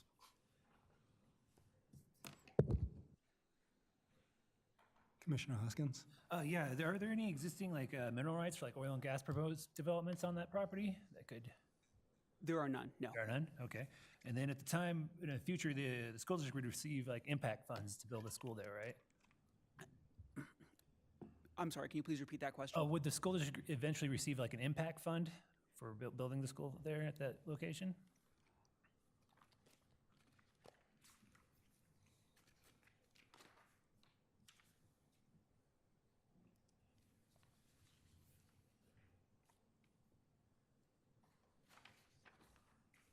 Nathan, do you mind if I help out? The school district, for every residential building, it's approximately, it depends on the unit type, single-family detached, single-family attached, all varies the amount of the fee, but every residential structure, not just for this development, but every residential building in the Northern Range is, within 27J's jurisdiction, does get an impact fee. I want to say the single-family detached gets about, I think it's 1,645-ish per detached building or structure.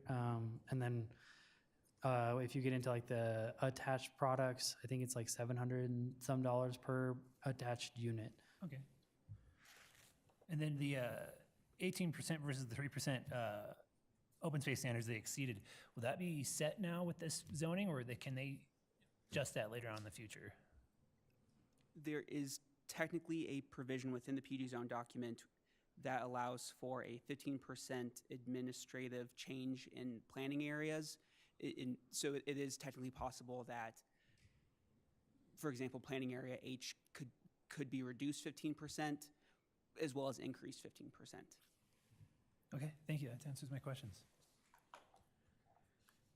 And then I have a few questions, and I don't know if this would be best directed, the first question to the applicant. Actually, these might all be for the applicant, is who will ultimately be responsible for the maintenance of the trail system within the subdivision? That will be the HOA that is created, or potentially a metro district if that does occur. But the HOA currently would be in charge of that trail system. Thank you for that. And then there was a point raised about connection to the Rocky Mountain Arsenal to the south. So currently that connection is on the opposite side of Chambers. And who's to say that the property to the south is ever developed? So what would be the mitigation for the connection to the Arsenal from this parcel to the south? Or what is the plan for that? Currently, there is, I'm sorry, let me start over. In the future, when the property to the south does come in for a development final plat, whatever it may be, the application is, staff will work to ensure that any proposal also connects to the Anderson Ranch property, and that would include if there is an increase in Chambers Road or a widening, staff would look for additional right-of-way and additional funding to build out that trail along Chambers Road just to the south.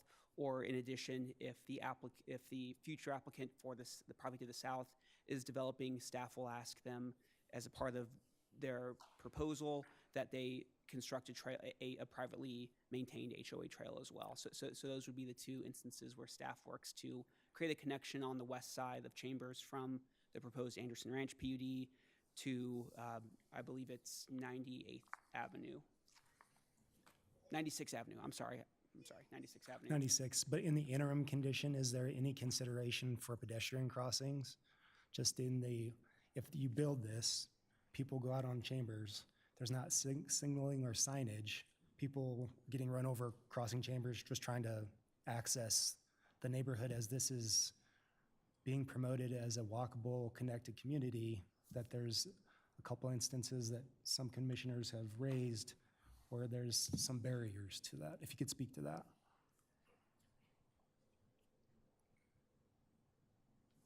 Because it appears that it's walkable within the community itself. And I would just ask to the language of that, is it intended that it's walkable within the community itself, or is it a walkable community where you're able to walk to services? To the best of my knowledge, the most prolific proposed crossing connection will be the intersection of 100th and Chambers. And I will actually defer to Lee Alverson again with regards to the future chambers widening, if there are any proposed crossings in chambers, or if that's been considered at this point in time. As part of this development, there would likely be a traffic signal at 100th. That would also be a capital improvement project as well. The annexation agreement will indicate that the developer is responsible for providing a portion of the cost of that traffic signal. That would be one point in the future with a stopped condition, a stoplight condition for crosswalks, traditional crosswalks. That's honestly the only thing that is planned with this development.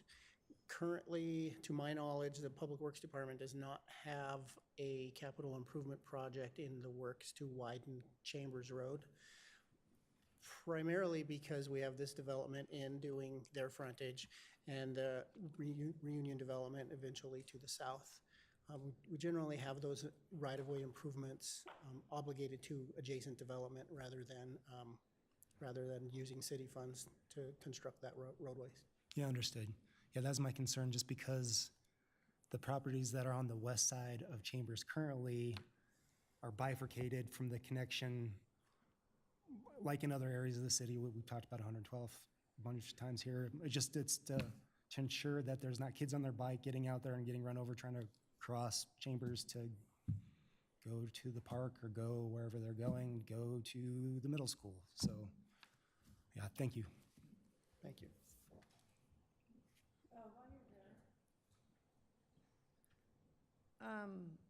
They're going to develop 102nd Avenue, which is on the north side of the property. Yes. So basically, it's just for access for this property. Is that correct? It's not going all the way across to Chambers. This development is not constructing that one across all the way to Chambers. We do have another development in review for that vacant lot that Nathan's circling that does anticipate a connection into Chambers from 102nd Avenue. Because that is all private property, isn't it? It is right now, yes. And we've been through a couple reviews with that developer, and granted, it's not approved now, but it's in review now, and our comments to them are to make that connection of 102nd Avenue to Chambers, and that would be in line with our transportation plan as well. So the property developers for the property next to Chambers? Oh, correct, yep.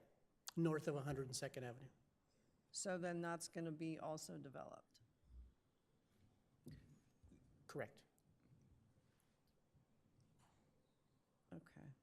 If they continue forward, obviously. I mean, they're still in review right now. Okay. Thank you. You're welcome. Any additional questions from the commissioners? I have a question for the city.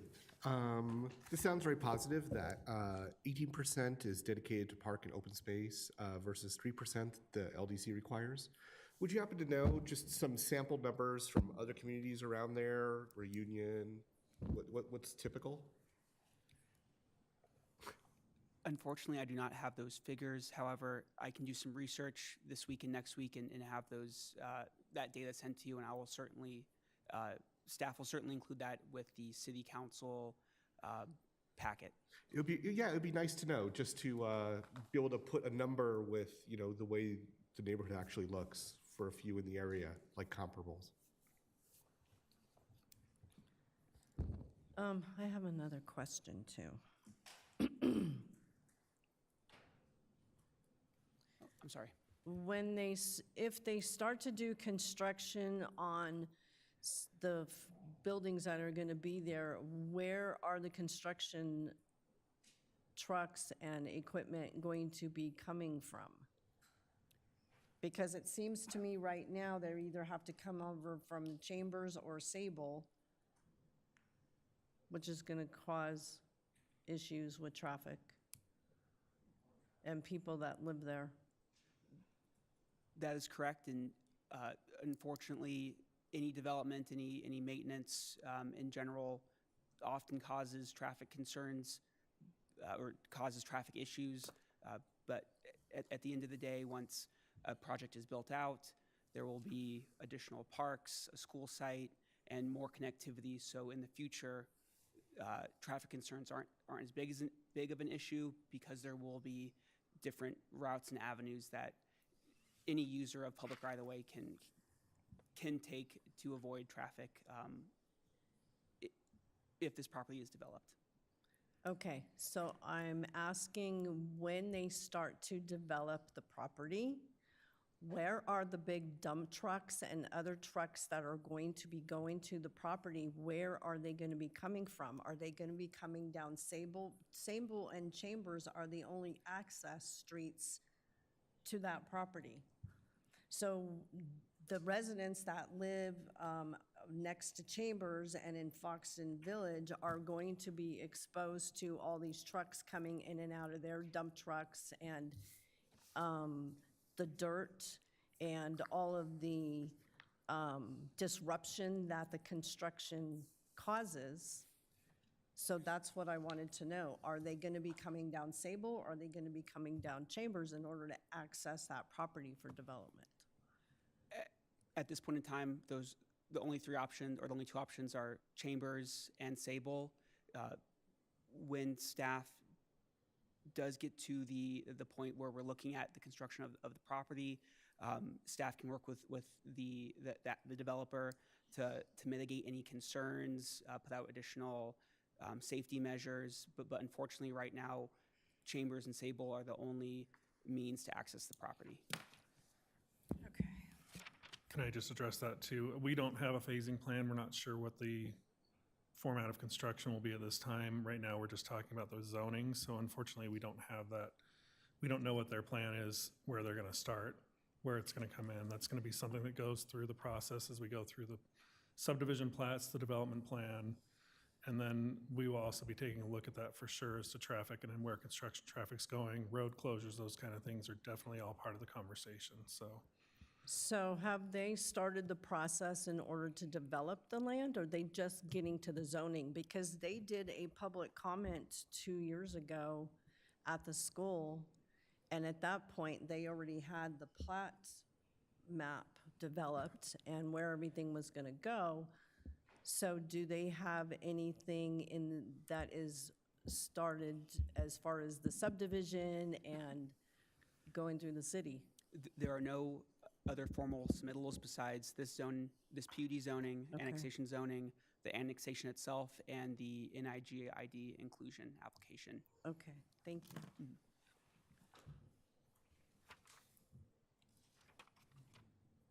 Any other questions or comments? Can I add something? Yes. Also, we will be extending 100th, or 100th will actually go through as well, depending on ultimately how that'll work out, but that will have connectivity to the west as well.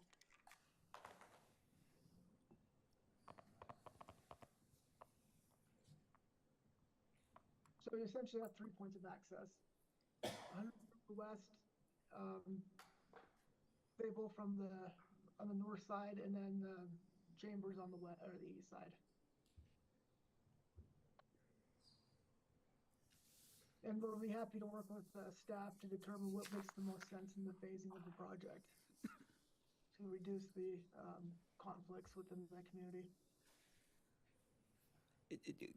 Commissioners, just to clarify, 100th Avenue will not be bisecting G and E. I believe what Ms. Anderson is referring to is 100th will loop around similar to the park site to the west. But it will not, per 27J requested that 100th Avenue does not bisect E and G, but it will come around.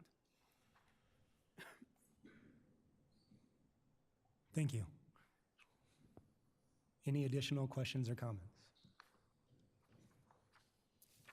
All right. Seeing none.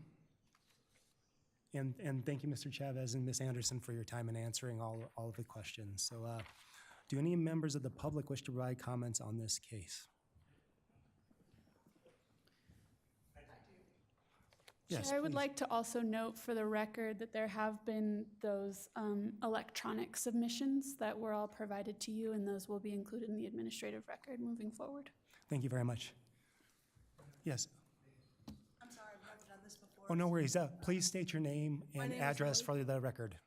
My name is Lori Kels. I live at 9961 Chambers.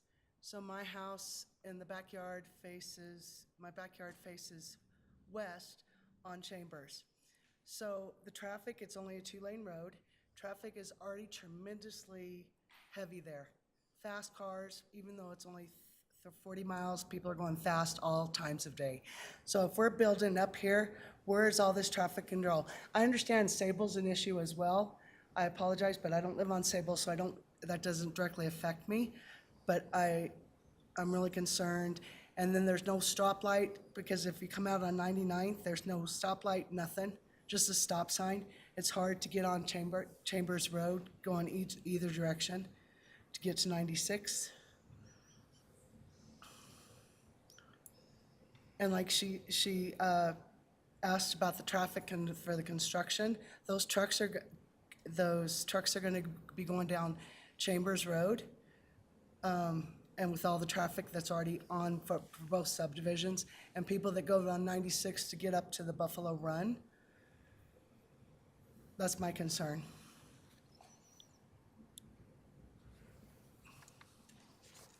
Thank you very much.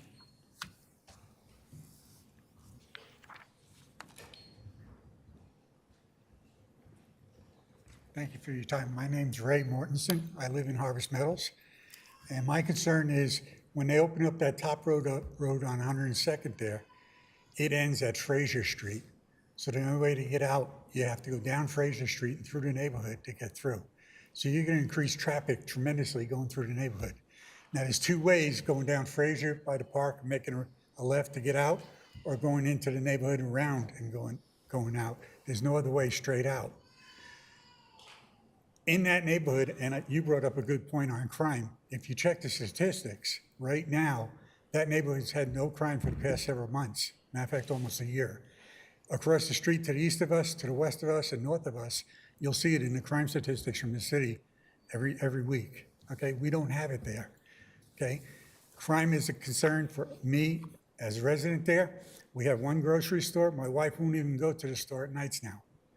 I went to the store recently and I had a guy follow me to my car. And when I turned around, he backed off, okay? I'm worried about the impact this is gonna have to the community, especially to my neighborhood that I'm in. And where the roads are, anybody there will have to go through the neighborhood. And that's a concern of mine. That's my biggest concern, and you brought up some good points, and I thank you for that. But yeah, right now, at this point, with that road going through on up to Fraser, that bothers me. That concerns me, so that's my piece. Thank you very much for your time.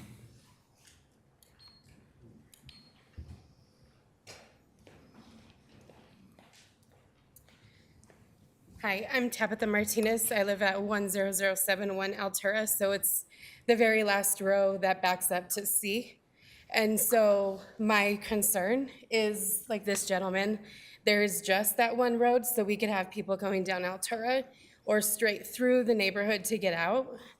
The other thing is the back road on 100th there is already falling apart. So we have more traffic coming through. The road is just gonna get that much more ruined. Opening all those streets up is just that much more traffic that has crime coming through. Like, we've had our truck stolen, our trailer. I don't need that in my neighborhood. I think it's a good investment if it wasn't that many homes. Like he said too, the grocery store, you can't even get into the grocery store on a holiday without being there hours waiting in line for the cash register. So this many more people, 900 more homes or housing developments is just that much more foot traffic in the one King Soopers for the whole area. Thank you. Thank you very much.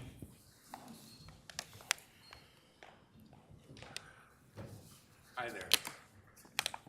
Is my mic on? My name's Timothy Cowles. I live at 9961 Chambers Drive with my wife Lori. We bought that place primarily because of our view. We have a beautiful view of the mountains. Putting in all these complexes and multi-home housing is really going to impact that. Not only to mention, there is not the grocery stores or the capacity to be able to handle that. Chambers Road is what I'm primarily concerned about because how many cars are actually increasing on that road. And if we end up with more and more construction traffic, it's just going to be a nightmare. And, you know, I'm just really concerned about this whole project. I know you guys have probably worked hard on your design, but I believe that's 96th and not 98th. So, you know, like the rest of us, we're nervous about this. Along with the crime in the community, it's just increasing already with all the different apartment complexes that are going up. It's terrible. Thank you.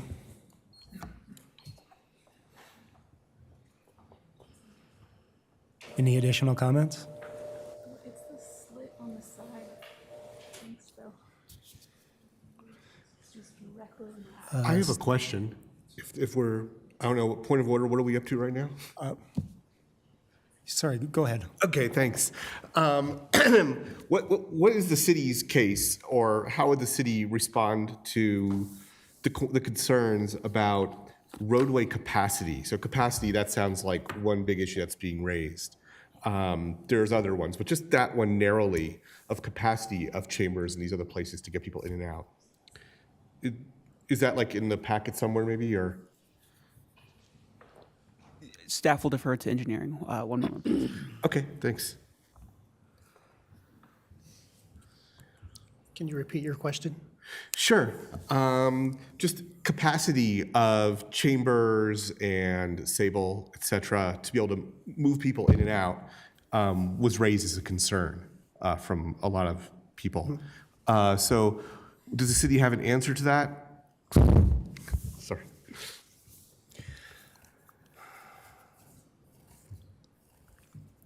Well, we do have a transportation plan that identifies Chambers as a certain classification. In conversations we've had about capacity on Chambers, we've talked about reanalyzing it to a wider capacity, more like what's north of 104th Avenue. Currently, in our transportation plan, it's identified as a multimodal arterial with bike lanes and landscape medians, et cetera. But, you know, maybe there's an opportunity for Public Works and Transportation Department specifically to look at that as a road that has a wider cross-section. But Got it. in my capacity, all I can do is make suggestions to be analyzed in the future. Have we had a traffic analysis here in this macro sort of way as far as like Chambers, 104, Sable?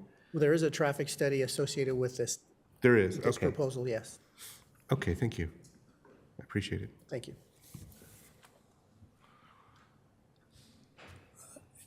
Is there anyone attending virtually tonight that wishes to speak? No one has pre-registered and no one is requesting to speak. At this time, I will now close the public hearing for this case. Can I have a motion? Yeah, I motion to approve the planning commission enter a finding the requested plan unit development zoning for the property located at 9901 Chambers Road, contained in case Z 9732124, meets the criteria of the Land Development Code, and based upon such finding, recommend that the city council approve PUD zoning.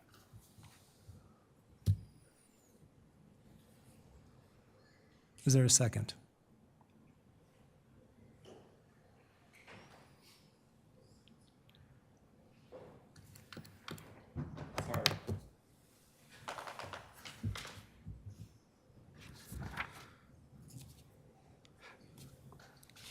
Can I make Can a I motion? call for an, Or, so, city attorney, at this time that we do not have a second, so I'd say it fails for lack of second?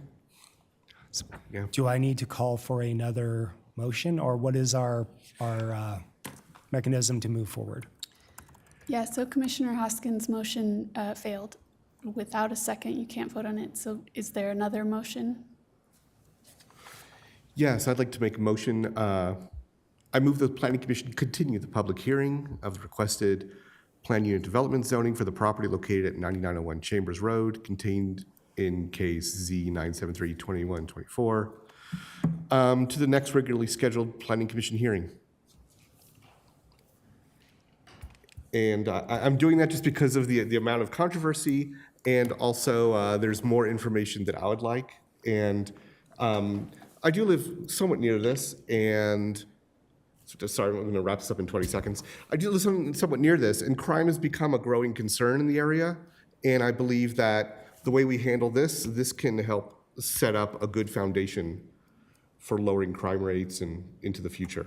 Do we have a second? A second. So we have a motion by Commissioner Schechter and a second by Commissioner Engelson. Is there any additional conversation that needs to be had at this time? Please open electronic voting.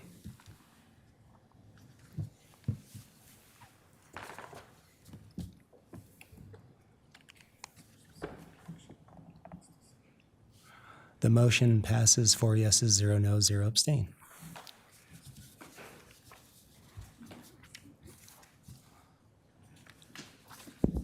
Mr. Chair? Yes. Just ask for some clarification so we know Yes. exactly what you're looking for that we can bring back to you, or we can ask the applicant to provide Sure. for that continuation. Sure. So if I could have Commissioner Schechter please reiterate your wants to be continued at the next Planning Commission meeting. Hi, that's great. I didn't quite write down all the different things I requested of you all. I might go back and listen to what it was I said. So just the concerns. So after reading all the letters, the concerns about roadway capacity and our plans for that are of real interest. I am interested in the relationship between street design and crime. And my third sort of like steering sort of value that I have here is that, yes, Harvest Meadows right now has a very particular character and quality about what life is like there. Now, of course, growth is really inevitable, and I see that. But like, I'd like to see, is there a way somehow we could have both sides of it? Can we do something that preserves the character and quality of these existing neighborhoods while also allowing our growth? So these are my three areas that I'm interested in.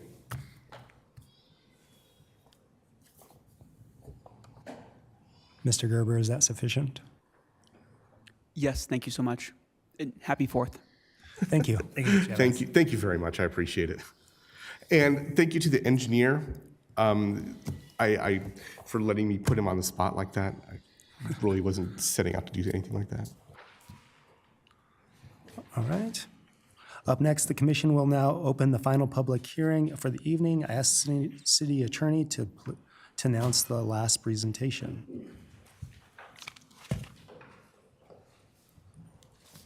The last public hearing for this evening will be a presentation on the Parks, Recreation, and Golf Master Plan. Presenting on behalf of staff is Park, Recreation, and Golf Director Chad Redden.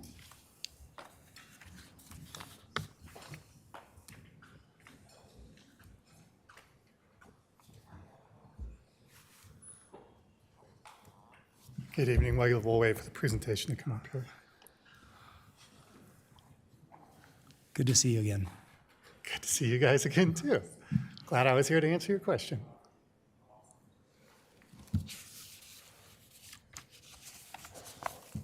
All right, there we go. Well, good evening. Again, I am Chad Redden, the Director of Parks, Recreation, and Golf. Thank you for having us back again to give you an update on the Parks, Recreation, and Golf Master Plan. If you recall, we were here on April 2nd, so this is the final presentation. Just looking for your approval to send this to council, hopefully on July 15th as a resolution to be adopted through City Council. Some of these first slides you have seen before from our prior presentations, so I'll try to go through this rather quickly for you guys, if you don't mind.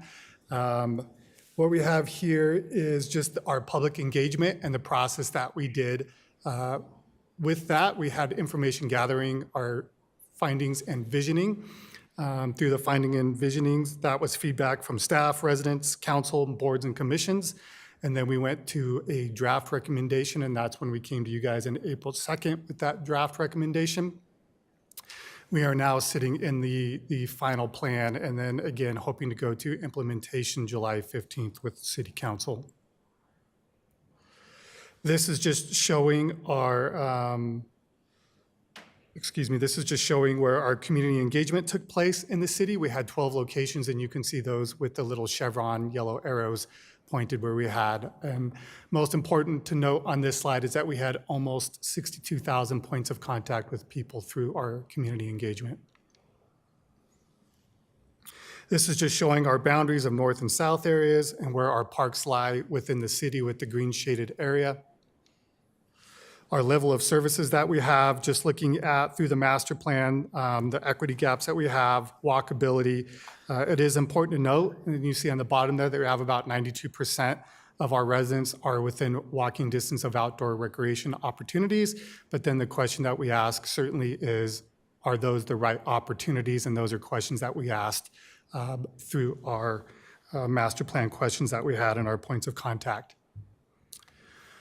Through this also came out some celebration of successes that we've seen. It's been over 20 years since our last master plan in Parks, Recreation, and Golf.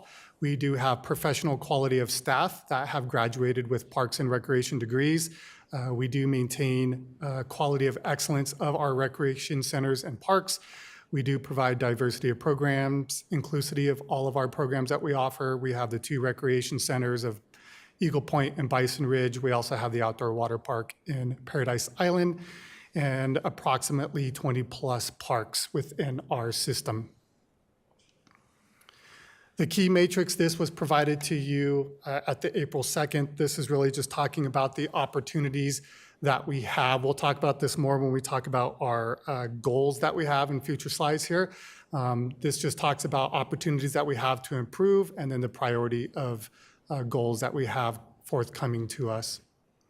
So the recommendations that we have, how we have come to our recommendations in our master plan, this just talks about how we look at everything and how it comes together. So when we went out there, we looked at other local parks and recreation agencies, the medical care, the public safety, the perception of safety, social engagement, and you can see the other ones. All those come together when we created the master plan document, which you had as the attachment, which was 120 plus pages in that document. So we get to our themes. This is the goals that come out of that master plan of that 120-page document that was provided to you guys. There are 7 themes. I won't go through each goal that we have, but I'll talk about a couple of them.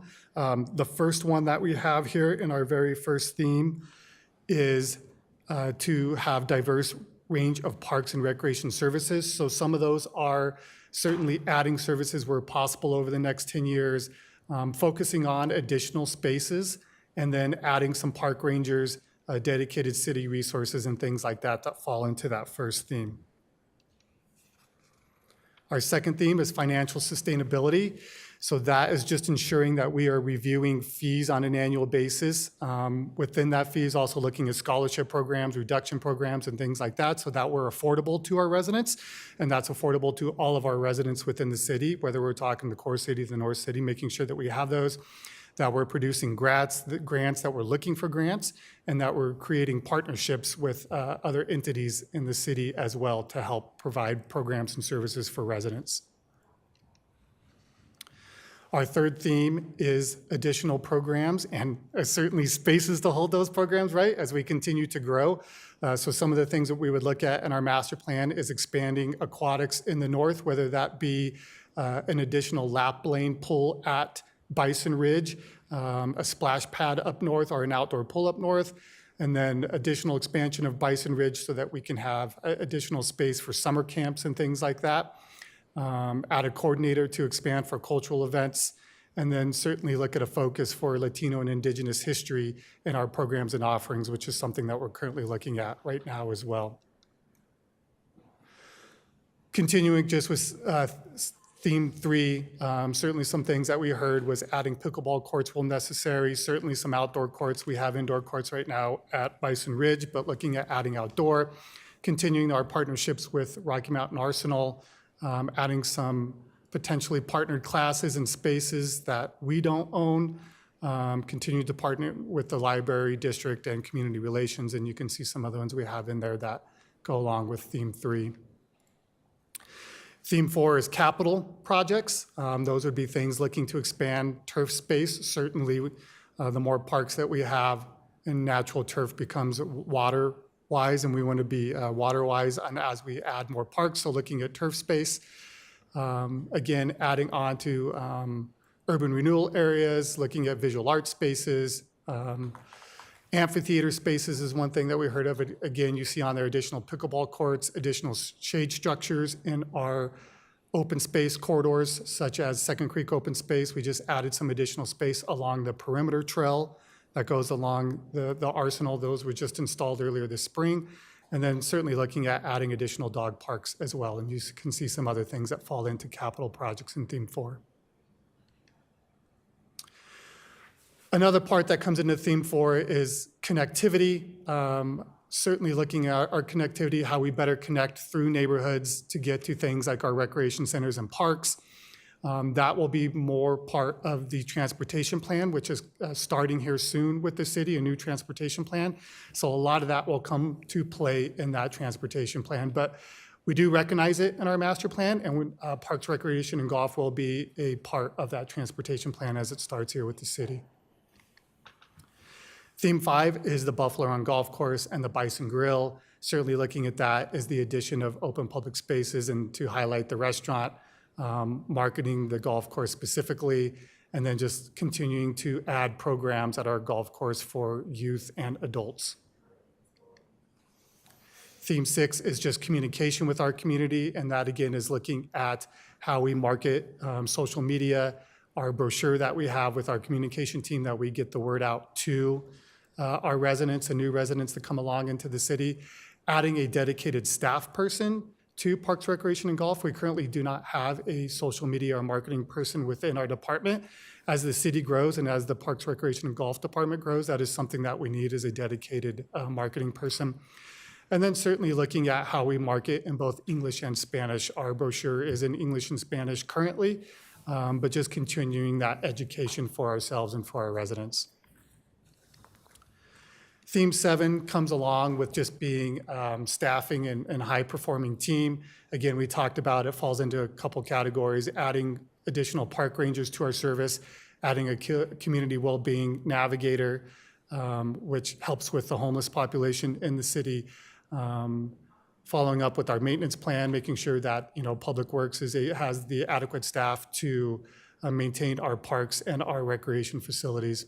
And then again, just adding a community relations full-time person to Parks, Recreation, and Golf.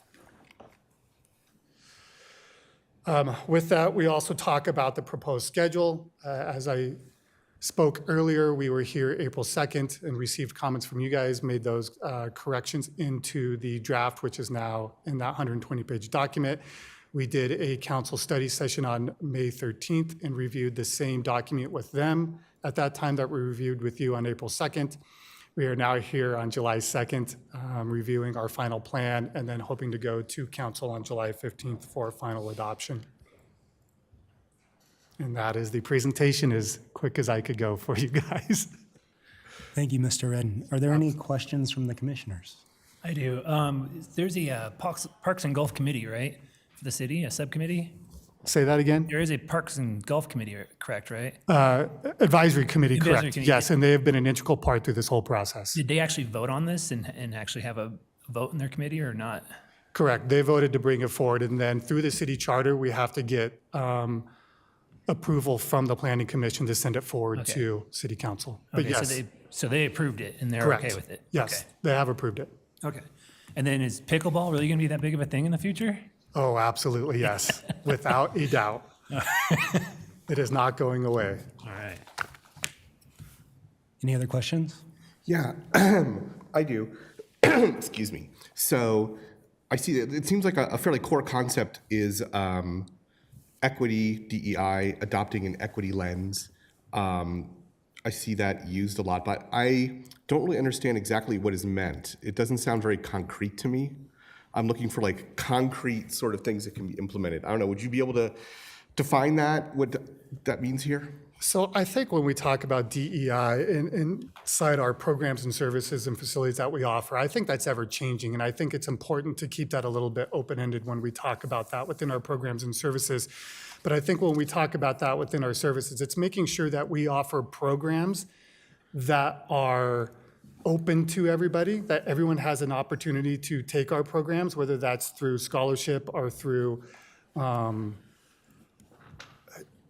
workshops, whether your age is 2 months old or 90 years old, that you have the opportunity that we're offering some type of service to our residents. I think that's what we talk about when we look at DEI. I think it also comes into play when we look at building a new park, which we are right now. We have 2 new parks getting ready to start, which is Oasis, which is just south of 96 in the Buffalo Highlands neighborhood, and then also Second Creek Farm, which is in that kind of sort of that same neighborhood. To me, it also comes into the concept, we don't just as staff just say, hey, we're going to build a concept and build this park. We make sure that residents are involved through that process. We have several open houses, make sure that we get community involvement in that, and that it's community involvement from everyone. Everyone has a say and an opportunity in how that we build our programs and services in our parks. It's not just staff doing that as professionals. We're making sure we get thoughts and opinions from our residents. Okay, thank you. Yeah, because what you're describing to me sounds like equal access, equal opportunity, fairness, and even need-based services, which I think are all excellent. And to me, those are like, those are concrete words. And like, I agree with you that equity is it's ever changing, which I think is a problem in our policy documents. I realize you did not write this word for word. We have contractors who do this for us. But that's just something that like, and this is a concern I have in the master plan. I don't know how the names differentiate. Just sort of, I'd like the writing to be clear and actionable so that 10 years in the future, the plain text of what we write guides people, and it's not so open to interpretation. We should say what we mean. Thank you. You've helped. Yeah, absolutely. Yeah.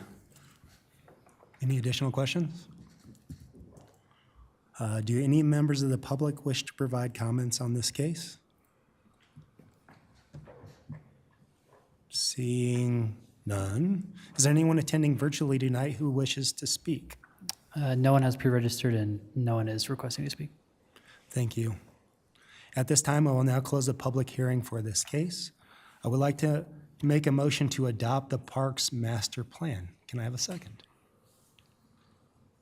I motion to approve the Parks and Golf Master Plan. No, I'm making a motion. Oh, Can I you have made a- the motion. Oh, well, I'm then I'll making a second. motion. Yes, as this isn't I need a second. Can we open electronic voting?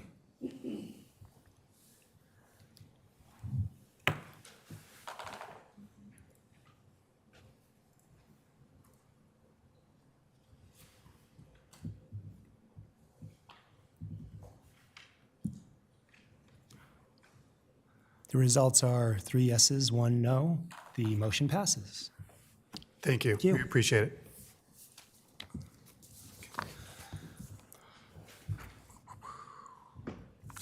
Right. Is there any commission business to discuss at this time? Actually, there is one kind of large item, and it's relative to the comprehensive plan. And we were going to have a study session relative to that, and then the 2 members of the Planning Commission that were part of the advisory committee to us are no longer with the Planning Commission. I'm not sure what our course of action is. So first, let me say thank you for being here. You are the Planning Commission right now. Yes. So you are extremely important that you're here tonight, and I really appreciate that. We are working with the council to get some more appointments. So as far as the comprehensive plan goes, I had him put this on there just to remind you that this is coming up in the August meeting. at the direction of the city council, so that's why it's on the August meeting. They are expecting a recommendation. It is advertised as a public hearing, and I'm not sure where you go forward here since that committee never really coalesced and formed and came to a conclusion, but we still will have this on the August meeting. If you need anything, or if you have questions, if you're going through it, or if you just want to discuss it, please reach out to myself or to Jennifer Jones, planning director or planning manager, so we can help you out and talk it through with you if you've got any comments or questions on it.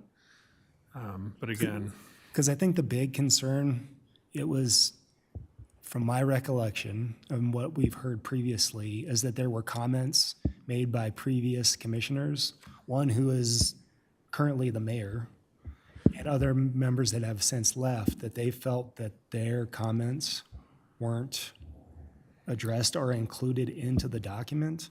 And I don't know where that left off, because that's what's, yeah, and I'm not sure either, since this was a year ago now. right.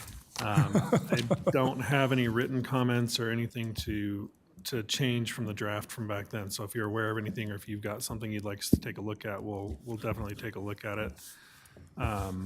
But yeah, what you're referring to, as of the time I was here in January, we didn't receive anything as far as written comments or things specific to look at changing in the code. There were some pretty broad comments. Sure.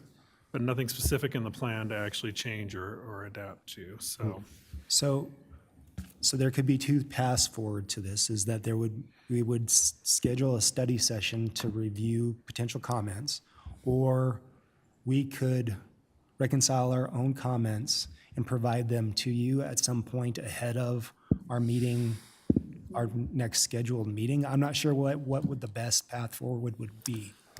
Yeah, and if you want us to compile them, we can do that as well. If you wanted to send them to us individually, and we can make them part of the record, or we can, send them out along with the plan. When it comes time to send the agenda out, we can send those comments out, so you'd have time to review them and discuss them then in your meeting next month. I'm not sure what's easiest at this point, since we're a month away. Yes. So I have a report that I'm nearly done with. I'm sorry it's been taking a while. I've been sick and then doing something else, work, but that I'll send out to everyone, just some critique, which was similar to what I just gave here for this one. But I don't know, I'm open to some kind of workshop meeting in the middle, in between here, in July, after the 4th, sometime. I'd really enjoy that, being able to talk in a more informal environment.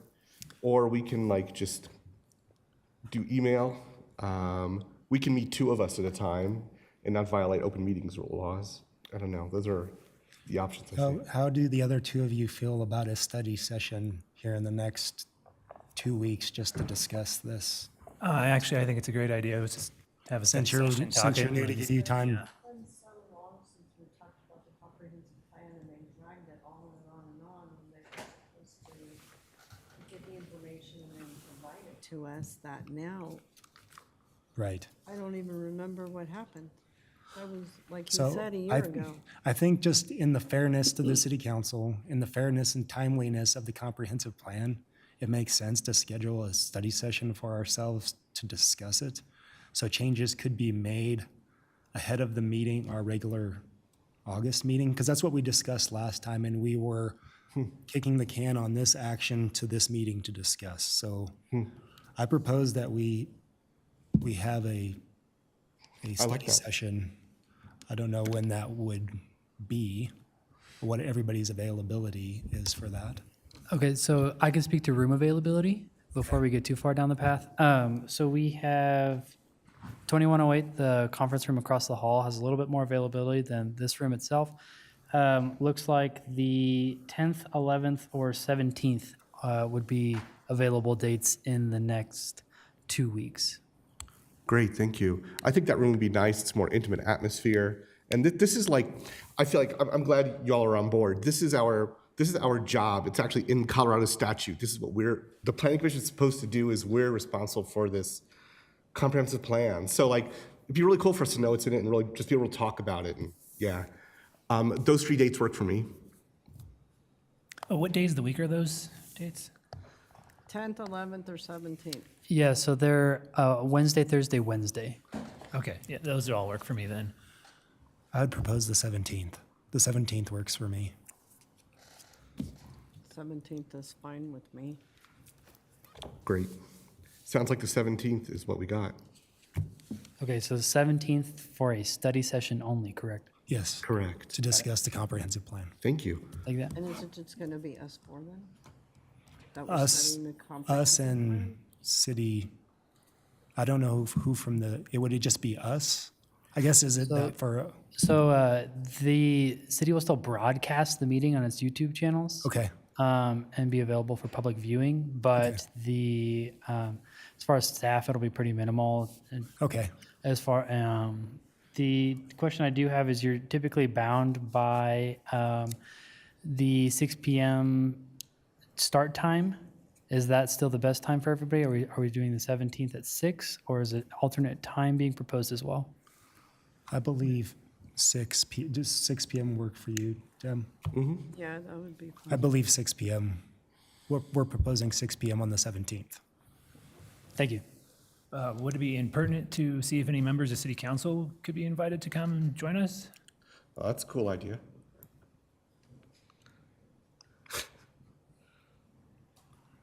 I don't know, since it's a study, I don't know how that, Yeah, I don't know. Ms. City Attorney? Yes, Ms. Attorney. I mean, it's public, anyone's allowed to attend. Inviting them, that sort of implies a meeting. I think Okay, you have to be careful about the way you want to do that. right, okay. So this will be a study session for the Planning Commission to discuss the comprehensive plan document to be reviewed on the next regular Planning Commission meeting. Okay. Excellent. Can I just ask too, does anybody know of any conflicts with the August 6th meeting at this point? I know that's a month out. But None for me. That works. if you come across one, will you please let us know at the earliest time you can, and then we can try to make arrangements. Thanks. Any other commission business? Is there any attorney business to discuss this evening?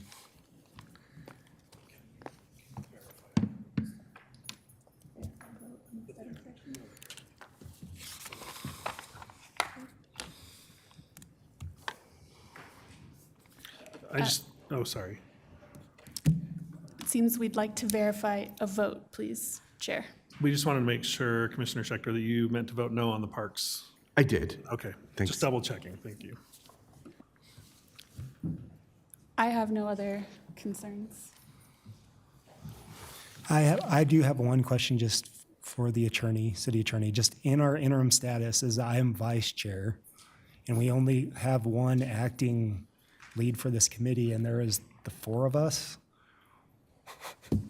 What would be the best path forward if I was, well, I guess if one of us misses, then we're not having a meeting because we won't have a quorum. That's correct. So we would just need to wait until another member is appointed, and we'll just keep the seats as they're assigned and keep moving ahead until we have more people, correct? Yeah, you're stuck. I guess I'm not going anywhere. I'm not planning on going anywhere. Yeah, I I'll think tweet. the policy, we'll have to double check everything, but I think you have to have 5 regular members to vote or 5 members to vote a Okay. chair, and so we only got 4. All right. Is there any staff business to discuss at this time? Chair, did you want to talk about Stout? Just to let you know, last night at City Council, Stout Street was approved. I believe it was unanimous, if I remember right. So, yeah, I think so. That's mine. and that was kind of really the only update. Awesome. So thank you for all of the updates. The time is now 8:35, and the meeting is adjourned. Thank you, everyone.